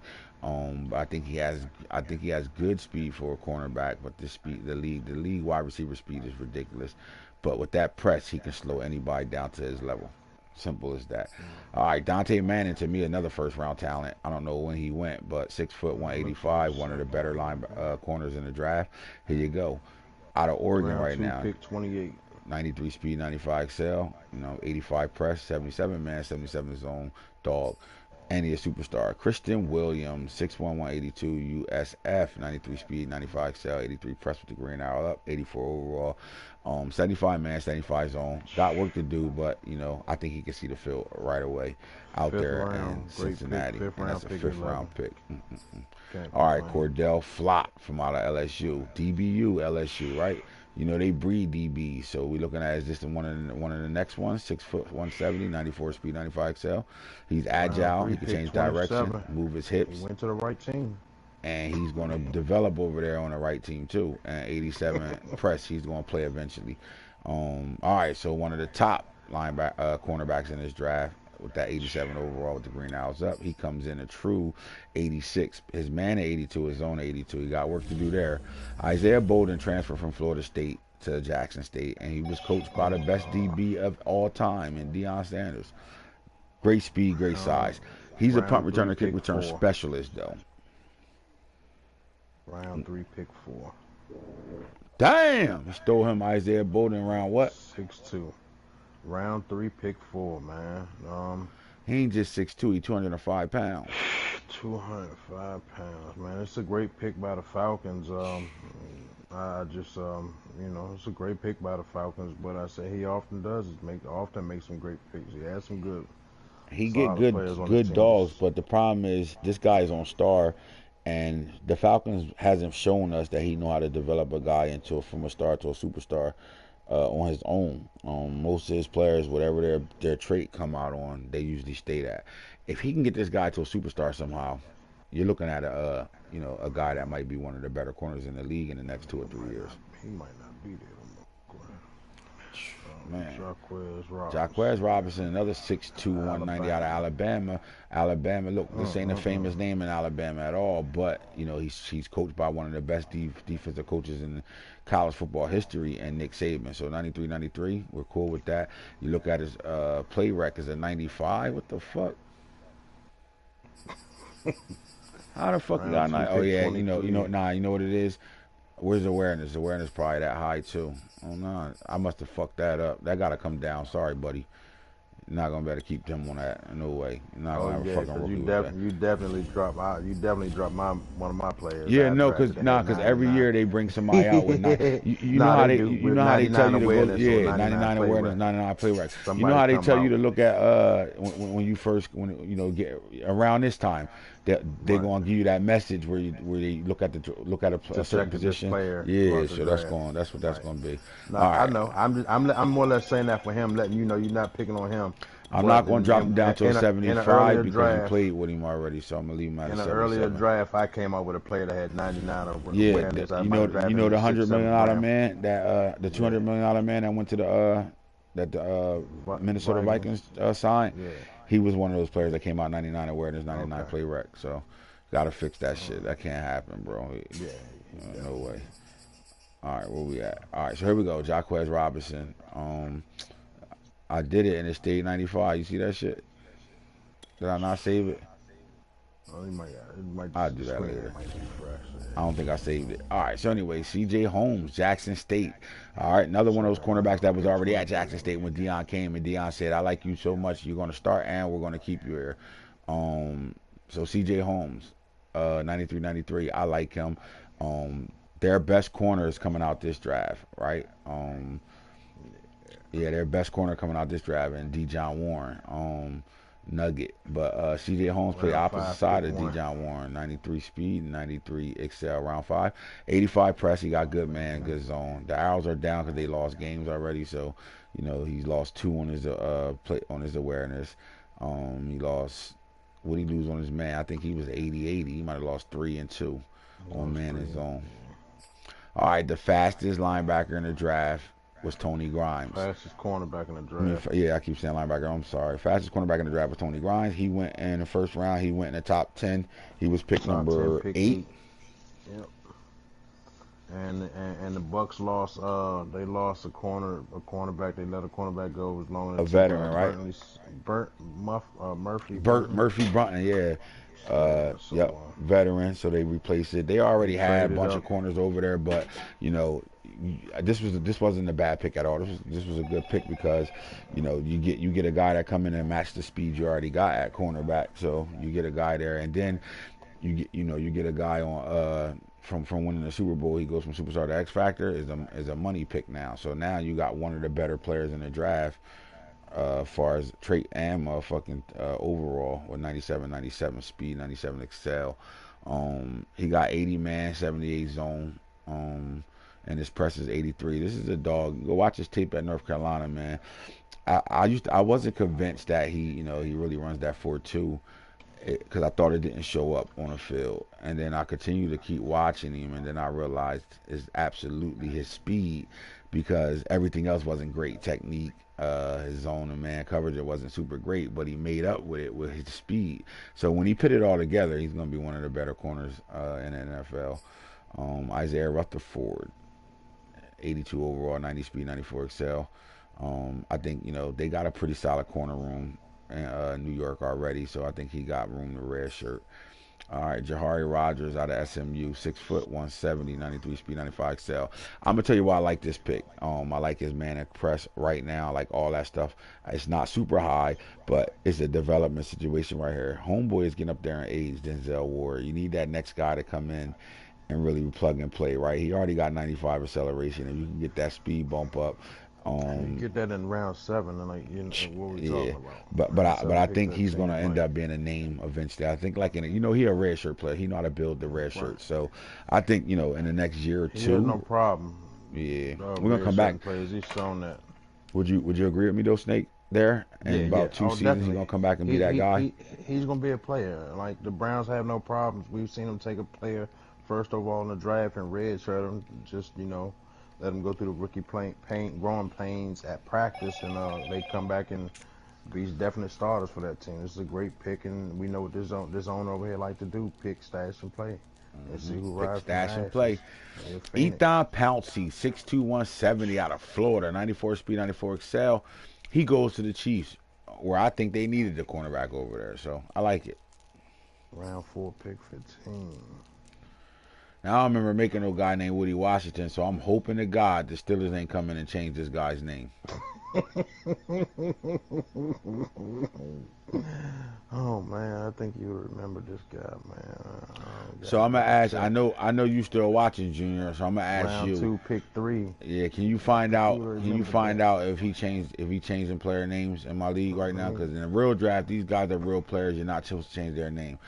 I do not remember Woody Washington ever in any of my drafts. Right quick. Huh?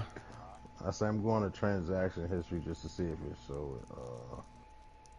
Let's go to Steelers. Junior, if you still watching, give me a thumbs up or something, bro, because this is serious to me.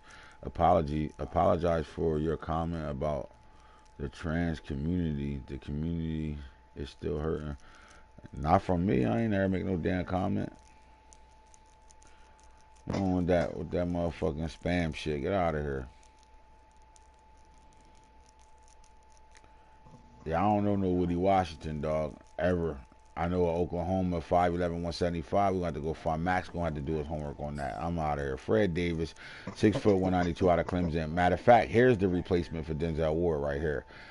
Fred Davis is a top corner in this draft, 85 overall, 94, 95 agility, 92 change of direct, 83 press. He's going to be a problem. I think he will unlock to a superstar if I'm not mistaken. Let me check him out. This is the Denzel Ward replacement right here, and the Greedy Williams replacements is the 7th rounder that he picked. Let's take a look at it. Star. How Fred ain't on superstar? No, he definitely wanted to address his cornerbacks. Yeah, 6 foot. All right. Round 2, pick 27. Now, this was a steal out of Clemson. You seen Fred Davis go to the Browns. What pick you said? Round 2, pick 7?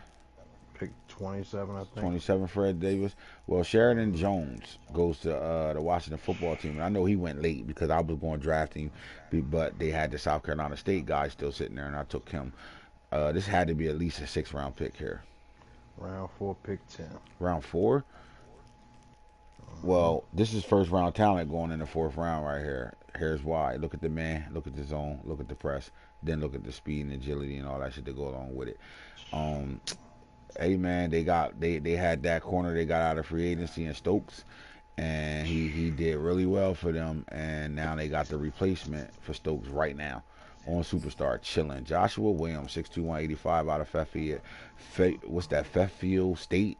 Fayetteville State. All right, well, this is a HBCU player for sure, and this was a good find for the Saints. And then I think this is the reason why they traded Gilmore. Round 5, pick 21. Exactly. And they got themselves a dog at 6'2", 185. You're looking at 85 now. I got to fix that man. That shouldn't be 69, obviously. And I will. But I like this kid. I think if he has an ability, no ability, but I think you can work him into an ability. You're dealing with something solid here. And they ain't just get him. They got Emmanuel Forbes at 6'1", too. And this kid got 94 speed, 94 excel, too. So now you're seeing why. Now you're seeing why they was able to get rid of Baby Bull Gordon. Round 1, pick 21. This was his first-round pick? Yep. Hidden talent. Let's see if we're dealing with it. If he's a superstar, this is a good win right here.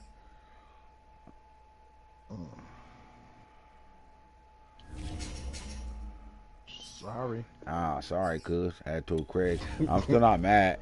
Got him in the first round, though, late, though. Good size, good speed. Ain't nothing wrong with that. What you would like to want to win, on an ability guy. But it's a crapshoot. Who knows? All right, Emmanuel Forbes. Now, C10 Crawford out of Texas might get them another guy. 92 speed, 92 excel. I think he can redshirt him. He's a superstar, though. I would redshirt him 200 pounds and just wait for him. Redshirt player, though. Yeah. Still a good pick. Late draft pick. Where you get a great pick at. This kid got he signed to Michigan State, transferred to Memphis, and look, ain't nothing wrong with that. Julian Barnett is a name in our league, and a lot of guys that was in my chat during the draft remembered this guy, and if you remembered him, then you know for a fact that I think he's a superstar.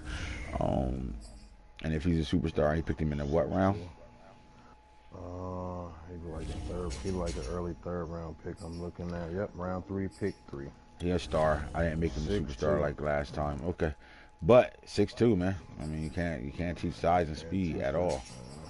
And look, bro, if you look at the AFC North, man, they gotta get you gotta get fast at the linebacker level and your front 7, and you gotta get tall and fast at the DB level because it's some weapons in that division, flat out. So. All right, I ain't mad at that. All right, so we're looking at Noah Daniels goes to the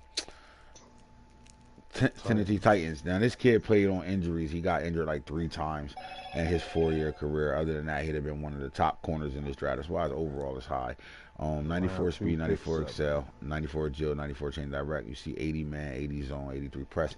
And the only reason he ain't sitting on superstar, I promise you, he was the number 3 corner in the draft. But the reason why he ain't sitting on superstar is because he stayed injured. So he got to play his way back into it. Jaden Hill came out on superstar, 86 overall, 97 speed, 97 excel. And you're looking at a guy with 76 man, 75 zone, 84 press with the green hours up.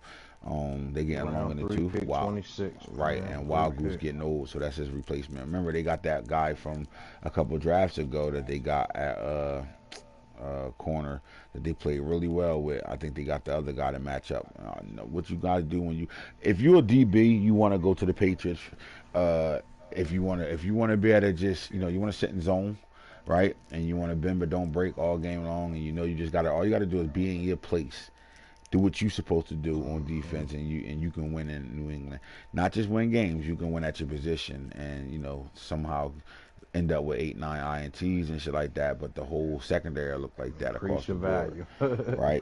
They don't ask you to motherfucking go match up man to man with the #1 receiver on somebody's team. They just want you to play your zone, play where you at, and don't make the mistakes of not being where you're supposed to be at. If you know, this is a good place to start as a DB. The problem is this though: when you go somewhere else and you get paid, and they ask you to go somewhere else and you got to cover #1s, you ain't did that before. So then you start to get get exposed and shit. You know, Asante Samuels. But you done already got paid, so like a lot of players don't care too much. They don't get no so yeah, 100% right. Jaden Davis, 5'9", 170 out of Oklahoma, 93 speed, 93 XL. Little cleanup pick for the Tampa Bay Bucks. They got about 15 corners over there. This guy would never see the field. Bobby Wolf, Arizona, 6'1", 180, 92 speed, 95 XL. Another one of those late pickups. You got Marquise Wilson. He went in the first round. Penn State. Go watch his highlight. Dog.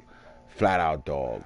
Second fastest. I'm going to say second fastest because I do think Grimes was faster than him. Even though he's 97 and is a true 97, 94 Jill, 94 chain direct. But I think he's a better cover corner, better overall technique-wise than Grimes is.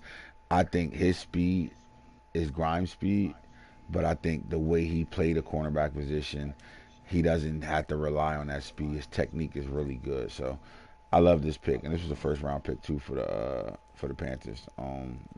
So I'm not mad at it at all. And he's a day one starter because they need the corners over there. Terrence Bethel, 6'2", 180 from out of Miami, goes with a superstar as well. Goes to the Chargers. They had to get younger. They traded for Byron Murphy. They got a year out, almost 2 years out of him. And, they had to get younger there. They did. 6'2", 180. You know what I mean? Guy with, listen, man, 85 press. Overall. Yes, sir. Round 6, pick 19. Wow. 75 man, 82 zone, 85 press. Gonna jam your ass up. All right. If you think about Clark Phillips III, this is what you want to know. He definitely was a high school superhero when he played in high school. But if you really want to know about this guy, just go go to YouTube and type in Ohio State versus Utah Rose Bowl. And then watch the film, and then get back at me and tell me I don't know what I'm doing when I'm making players. That's all I'm going to say. As a freshman, when you watch a team who gave up damn near 1,000 yards receiving to Ohio State, right? That was a dogfight game, hell of a game. That means your secondary getting abused, right? When you got one guy that breaks all the NCAA record and receiving yards and touchdowns, and then you have Marvin Harrison quietly gets 200 yards receiving and 4 touchdowns as well in that game. I mean, they were going crazy in that game, right? So you would think, well, why would I want to watch that? Ohio State receivers was killing them. They were killing everybody but him. That's all I'm going to say. He was the freshman on the field. He caused a fumble. He had an interception, a red zone interception, and he had about 4 pass breakups in that game. He balled out. Nobody else in that secondary balled out, but he did. And to me, when you get a standout game that young like that, that means you're destined for greatness, and that's what the Giants got in this kid, Clark Phillips III. 94 speed, 94 roar. You look at the press, it's high, 88, 80 man, 81 zone. This guy's a superstar when he unlocks. He's a dog. But the second best overall corner in the draft, period. I'm going to tell you another story. Turn on the tape. You go watch South Carolina State. You're looking at a MEAC team, HBCU. They always got those money games, right, where they got to play a team to make $1 million. They go line up and play a Power 5 team, get their ass whipped, but their school make a couple of dollars doing it. Well, they did that same shit. They had to go to Clemson, and this guy shut Clemson's wide receiver completely down. He's one of the best corners in the draft, and he's really the second best corner in this draft. Jacoby Durant from out of South Carolina State. If you watch them, they won the championship MEAC versus SWAC game. Jackson State versus them. They went out there and handed it to Jackson State, and he played a big role in that. And we was able to get him in what round, Snake? Man, it looked like a 6th round pick. Rich get richer. Hold on, I get the second best corner in the draft in the 6th round. Round 4, pick 5. Round 4, pick 5. I get the second best corner in the draft in the 4th round. Pick what? Slide, pick 5. and he slides strictly because he was 5'11". Yep. 5'11". He slides all the way to the bottom of the back of the draft. But like people don't pay attention to everything. You know, when you come in with an 85 man, 85 is on 86 press, and he's 5'11", but he got a 96 jump. Like sheesh, you got a 96 jump. He's 5'11", but you got 96 jump, 97 agility, and 96 change of direction. Like they ignored him because he's 5'11". That's all it was. That's how I was able to get Anthony Israel in the third round. It means something, man. That change direction, agility, and that jump means something. Sheesh, he a dog. This man got 97 agility, buddy. 96 change of direction. And then he get to learn. Acrobat runs the DB room. And he get to sit there and chill behind a bunch of great DBs and wait his turn. And when he get on the field, he's gonna be one of those guys that have 13 picks before it's all, before the season over with that type of shit. Man, listen. The best corner in the draft went number 2 overall in the draft. Eli Ricks. This is the best corner in the draft right here. That dude. Flat out best cornerback in the draft. Take a look at it when you want to. When you want to. The only thing stops him from being at 88 is he got 93 speed instead of 95. Simple as that. What? Catch you up, and you good to go. You know how Derek Stingley took the college world by surprise in his 2019 debut, where they won a national, when they won a natty. But he came out and they was, the way he played, he was the best corner in football. And if he came out as a true freshman, he would have been the number 1 corner taken in that draft, flat out. That's how good he was. And then injury slowed the rest of that down. Well, this guy, when was in high school, doing exactly what Derek Stingley was doing at LSU, but even better. Because he was taking his picks to the crib. Every time he touched the ball, he was scoring touchdowns on defense for modern day. He goes to LSU, and in the very next year, Stingley was hurt, so they didn't get to play on the field at the same time. And he did the exact same thing Stingley did the year before. The difference was they didn't win. They didn't make it to the to the playoffs or anything like that. So it got overshadowed because LSU didn't have a good year. But this cornerback, Eli Ricks, had a great year. So I say that to tell you that, this is the same talent at 2 that the Ravens got the year before with Stingley at 1. He's that good. And then we got to see it this year with Stingley and him playing, but they both got injured, and he ended up transferring from LSU to Alabama when they made the coaching change. But you'll see next year when he plays in real life at Alabama that he's going to be the best corner on the field. And not only is he at Alabama as a great corner himself, he's over there with really good dogs that's going to come out in our draft soon too. Really good dogs. But he'll anyway, be a top pick in next year's draft. yeah, he'll be one of those guys. Yeah. Right, so, flat out. Now the one thing that that's going to haunt him, and if I'm him, I'm not running a 40 at the combine at all. I will not give them a 40 time on me because I think he's going to run a high 4.6, 4.65. Even though they got him as a 4.4, 4.3 guy, he definitely ain't going to run that because some people got him running a 4.6. I just know the way he plays on the field, he looks every bit of a 4.3 guy, but. A lot of his defense is just technique. He's not the fastest corner. He's the best corner. He's more technique than anything. And I like this guy. I want to see if he got any stats already. I didn't remember him when I played in our game, opened up the season when I played against him. I don't remember him making any plays in our game at all. Let's see what he's doing. 5 tackles right now. 2 solos, 3 assisted. So he hasn't really had an opportunity to get an INT or nothing like that yet. But it's coming. He's starting over there. He got 200. He got 300 snaps. So like we're just, we'd like to give him a couple of days, get him his abilities unlocked, and see what he really do, man. Top 3 pick, first cornerback off the board. 6'3" is a dog. He got shoes to fill because last year's defensive rookie of the year was Sauce Gardner. He went dummies. Oh my God! Hey, listen, man. Stingley had 9 picks last year and wasn't even mentioned as defensive player of the year or rookie and nothing like that. That's how you know that shit was. Guys were some of these rookie DBs was going crazy.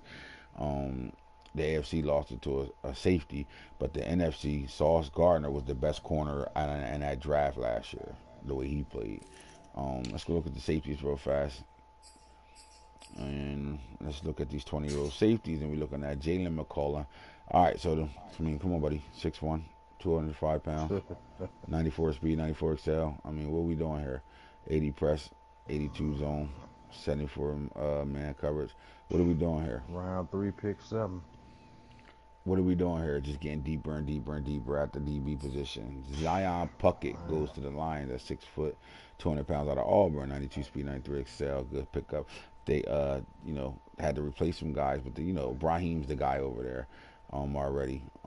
But I'm not mad at them for bringing this guy in. They got Mook last year, so he in the trade, and he's doing good things, but he's long in the tooth as well, so he definitely had to go get you another safety going. Jalen Catalone from Arkansas, 93 speed, 93 XL. Dog. Flat out dog. Green Bay got themselves a winner here, especially with Savage getting up there and way up there long in tooth. They need another safety in them. Big time. So they got a dog. All right, Jelani Whitehead goes from Missouri to Chicago. 93, 93 speed. 75s across the board. 6'3", 170, right? So he got good height back there. Now, Damani Richardson is a football player, and he's a tweener because he's 6'2", 215, so he can play that sub linebacker package as well.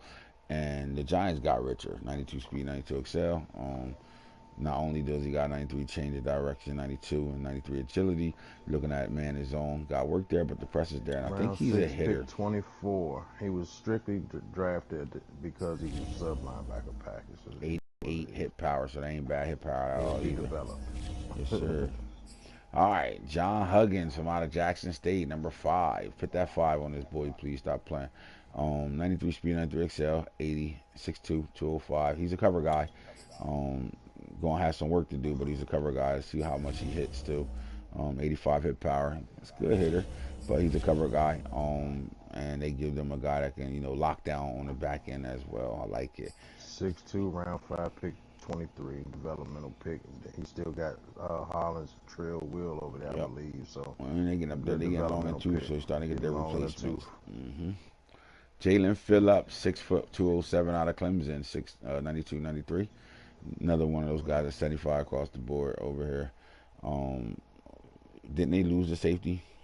Round 6, pick 7. They let Jeremy Chin go to free agency. And he's not quite the player Chin was, the sub linebacker and everything, but you still got good developmental safety back there that you can bring in and should be able to get some snaps for him, right, for these Panthers right away. Love it. Jamie Robinson, this was a steal. I was so pissed. I was going to pick him in the 3rd round, one of my 3rd round picks. I was pissed. What round did he go? Because it might even have been later. It might have been the 4th round. No, he went in the 2nd round. What pick? It was 1st round.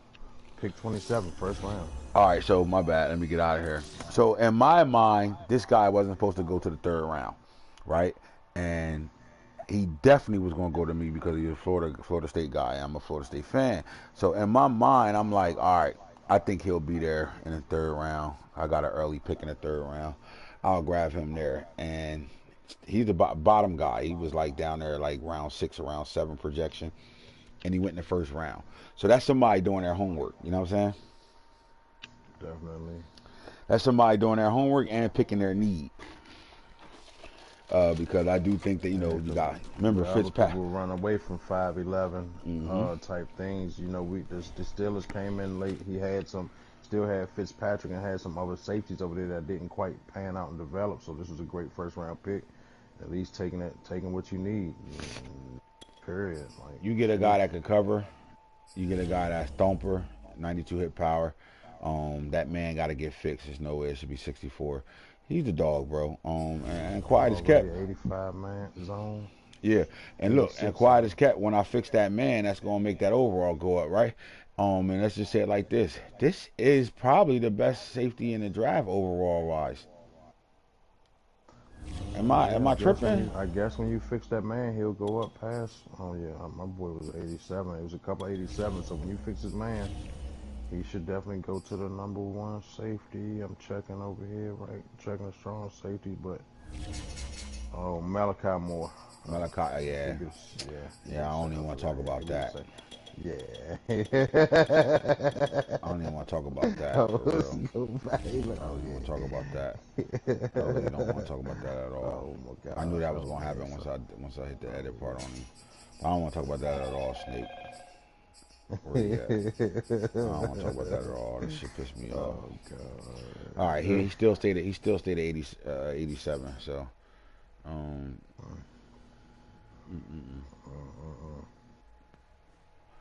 it's a great pick though. But All you know, right. still great pick. And then the Lions come back and get one of the hardest hitters in the draft. Simple as that. Flat out. Now, I don't know why he on normal. None of my 20-year-olds come out less than a normal. So let me fix that. But we looking at a guy that's, you know, a motherfucking dome cracker. Yeah, and you know, I'm pretty sure he was playing. He got 4 tackles on the year, so he's in there. 4 tackles, 4 assists. 205, so he can't play the sub package. And the hard part is, I mean, the hardest hitting safety in this draft is him, 95. He's gonna murder somebody, Snake. Oh my God. I'm not playing him at free safety. I'm moving him to strong so he can play in that box. I'm gonna tear something up with this guy because he catch one of them running backs trying to juke. He's going back. I'm sure he'll be going back and forth from free safety and strong safety because he got Wagner over there. So when Wagner dropping that sub, I definitely have him at the strong over there as well. The Bucks go get Cameron Williams out of Washington, 6', 190. It's another one of those, you know, luxury picks. You know, plug and play. That won't happen with this guy, but he can sit there and develop. Or he got a trade situation going on. You know, the Bucks are kind of long in the tooth as a team. Them and the Broncos are probably the oldest 2 teams in the league. You need these type of players because that roster changeover is coming now that the salary situation is messed up. We're going to start dropping 30-year-olds, period, no matter what they did. I got a system. We'll talk about it Thursday, so I'm not dropping nothing now, but guys are dropping. And I think the Bucks is starting to build, and we're going to have to start to use that depth that they got, you know, that talent depth pool that they got over there and start to figure out trades and plug and plays because things are changing over there. Thank God he won a Super Bowl already. Brandon Joseph was the #1 safety, free safety on the board. And he went to the Broncos. I just don't know when he went. I know he wasn't their first round pick because they got DJ Ugalele. So like when did they steal this guy? I'm looking. It's like a late third. Yep, late third round pick, 28. And then there's a sleeper out of North Carolina, Jaquarius Conley, who was absolutely one of my favorite players in college last year and the year before. And the football team got him. They got rid of Derek. What was that kid named? Derek Foster. He's a Jet, so they needed to get depth there at the safety position. They did exactly that. Yes, sir. You're looking at a guy with good speed. And I know he's a hitter as well. Yep, 92 hit power. So they got a nice little back end safety. Shout out to them. All right, you get to the strong safety in our last position. We're going to talk about. On the defensive side of things, and that we ran through the whole defense. So Josh Proctor, superstar, 6'3", 195 out of Ohio State. 92 speed, 92 excel. Well, I'm going to tell you like this. The Jaguars is another one of those teams that's long in the tooth at every position. So what happens is they go get these guys that they can, you know, change their fortunes with. His green arrow up is an 88. If you check him and look at his player archetype, his run support is an 87. 86 hybrid, 85 zone. So, you know, he's that true 87 right now. Which gives him one of the highest overall safeties in the draft. Simple as that. And he comes with a superstar, so that's a game changer. Jeremiah Criddle out of Oklahoma. Small guy, height-wise, but he's, you know, 217. You know what sucks? Because he's not 6'1", he can't play sub linebacker for him at 217 with that 92 speed, 95 excel. But I think with that height, you wouldn't want to put him back there anyway. I would play him exactly where he at, strong safety. Yeah, it's gonna be a struggle there. I don't know if I want him. Maybe you got to make him a free. I don't want him on my team. Man, come on, we got tight ends in this league. That's second pick. This is a high pick for him too. He might need to be more of a free safety build. I mean, still got a good jump, 94 jump, got 92 hip power, but I had to keep him out of the situation of being matched up on some of these tight ends in the league. Unless you're gonna give him that extra help underneath, but you know, this new coach over here, you bring your players in, and he's been in our league before, so he knows how to move. All right, flat out know how to move. Now I had rewind to the beginning of the show to make sure I was catching what y'all was talking about. True, he didn't change anything. Just checked on the PlayStation. I don't remember no Woody Wood, Washington. I don't remember that shit at all from out of Oklahoma. But Malachi Moore, flat out, listen, this my guy, man. I played with him last year. He's a tweener. He didn't realize that this guy plays cornerback and safety. He's a dog. He had his own special coming out of high school where, you know, he had a documentary that followed him from high school. Him and Kool-Aid. We ain't gonna talk about Kool-Aid too much because I don't want guys thinking about Kool-Aid right now. But what I want you to think about is Malachi Moore. This guy. Now, I couldn't understand why he didn't play much for them this year. Because he started for him as a true freshman and he played corner and safety. He was all over the field. He was almost like their rover. But this year, he wasn't playing that much. And I know, you know, they did have some up for freshmen that came in that were, you know, that had to get on the field. I don't know if it was injury, something happened. I don't know what it was. But Malachi Moore is one of the best DBs I've ever seen film on as a true freshman. You got to go back to damn near Derek Stingley. While Derek Stingley was having that great freshman year, this guy came back in 20 and did the same shit. He's a dog, flat out dog. You get an X factor right away. I mean, you're looking at a guy that, you know, can really change the secondary. You know, at 6'1", 190, you better be glad he's a tweener, right? You better be glad this guy can get play at corner and at safety because you could do a lot with him. The question is the Raiders going to make this guy a household name in this league, or like he has been, or is it just going to be another special guy sitting on the team that don't do much? So that'll be my question for the Raiders. You went and picked this guy with the 32nd pick. You moved back from pick number 8 to 32 and still got a dog. You won, flat out won in this draft. One of the best players in the draft. One of the best players in the draft. So I'm pissed off about this though. I'm really mad. I think it was some motherfucking family gate shit going on with this pick. Because I'm sitting in the second round at pick 5. He had 32. If he don't get him because of that 6 foot height, guys would have ignored that speed. He falls to me at pick 5. Motherfucker. So anyway, Marcus Hooker goes to Seattle at 5'11", 200 pounds, 92 speed, 93 excel. Another one of those guys. 87 overall. You got Jordan Morant went to Michigan. From Michigan, he went to the Falcons, another guy, 5'11", 215, because of his height, he can't play sub package, but solid, right? Definitely. All right, Antonio Johnson, if you remember him, 6'3", 200 pounds out of Texas A&M, man. I don't know how Texas A&M don't be in the playoffs every year with these players that they be having coming out. Another one of those big-time safeties. This is a good, what pick this was? Pick 29. In the first round? Yep. So while everybody else was hitting linebackers and quarterbacks, we starting to see some of these DBs and stuff that went in the first rounds. Some of these top dogs, they slipped down a little bit. So everybody jumped at quarterbacks and linebackers. Well, Tykeem Smith from Georgia, and that secondary, he goes to the Panthers. 92 speed, 92 excel, 92 agile, 92 change direct. 75 across the board. I like him. I don't know if he's going to play right away for them, but I like him a lot. Jordan Toles, LSU, the DB room at LSU. 6'2", 205, 94 speed, 94 excel. Come on, Snake. That's speed, baby. Speed. And 6'2". Oh, my God. I said it earlier, man. I had to give the 49ers a little shout-out. First draft he'd have made in a minute, you know. He's West Coast, and we got some West Coast. He tore that fucking draft up, bro.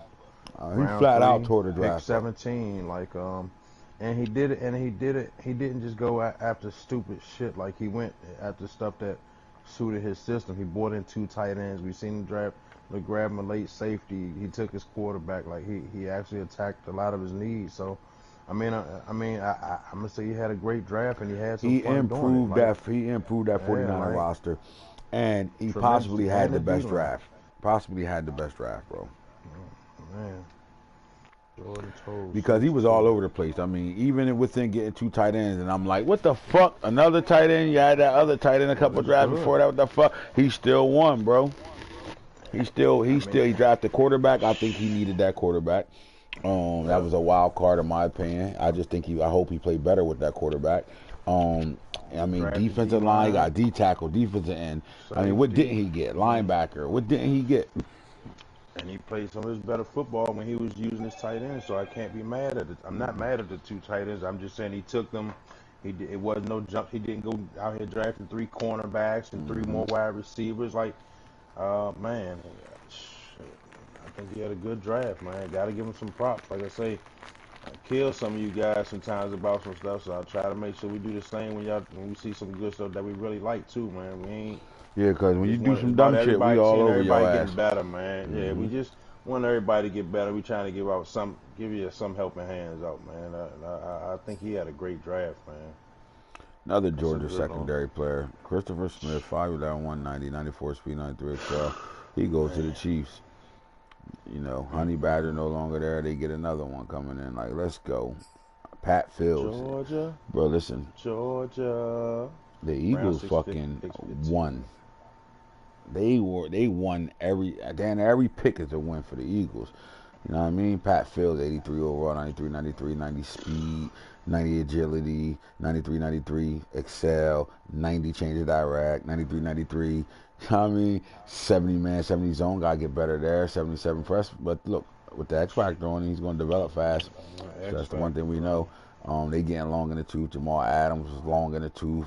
Even Von Savage is getting a little up there in age. So, hey, why not? I'm talking about Ronnie Hickman, 6'2", 200 from out of Ohio State. You don't miss shit, do you? No, sir. 6'2", baby. Round 7, pick 20. You know, so I mean, hey man, you just gotta do a little homework, man. Know where people value some players at, you know. And then the fucking Dolphins. Then the Broncos go out there and get a true tweener, true sub linebacker safety, 6'2", 215. Yep. Know what he great do with that? From out of Alabama, DeMarco Helms. Yep, he's already got 7 tackles, and he was a round 5, pick 28. But we know the Broncos don't do no drafting; they computer draft majority of the time. But you know, hey, he's in a good position. I bet you he draft next draft. I bet you he draft next draft. Hell yeah! All right, Tyler Nubin ends the show. Oh my gosh! 93 speed at 6'3", 93 XL at 6'3", 93 agile at 6'3". 92 change of direct at 6'3". Is he a hitter? Is he thumping with motherfuckers? Let's go look at him. Round 4, pick 30, man. Catching, he got 80 catching, 78 tackling, 75. He ain't a hitter, though. He's a true safety back there that want to be a ball hawk. Simple as that. Pursuit, 90.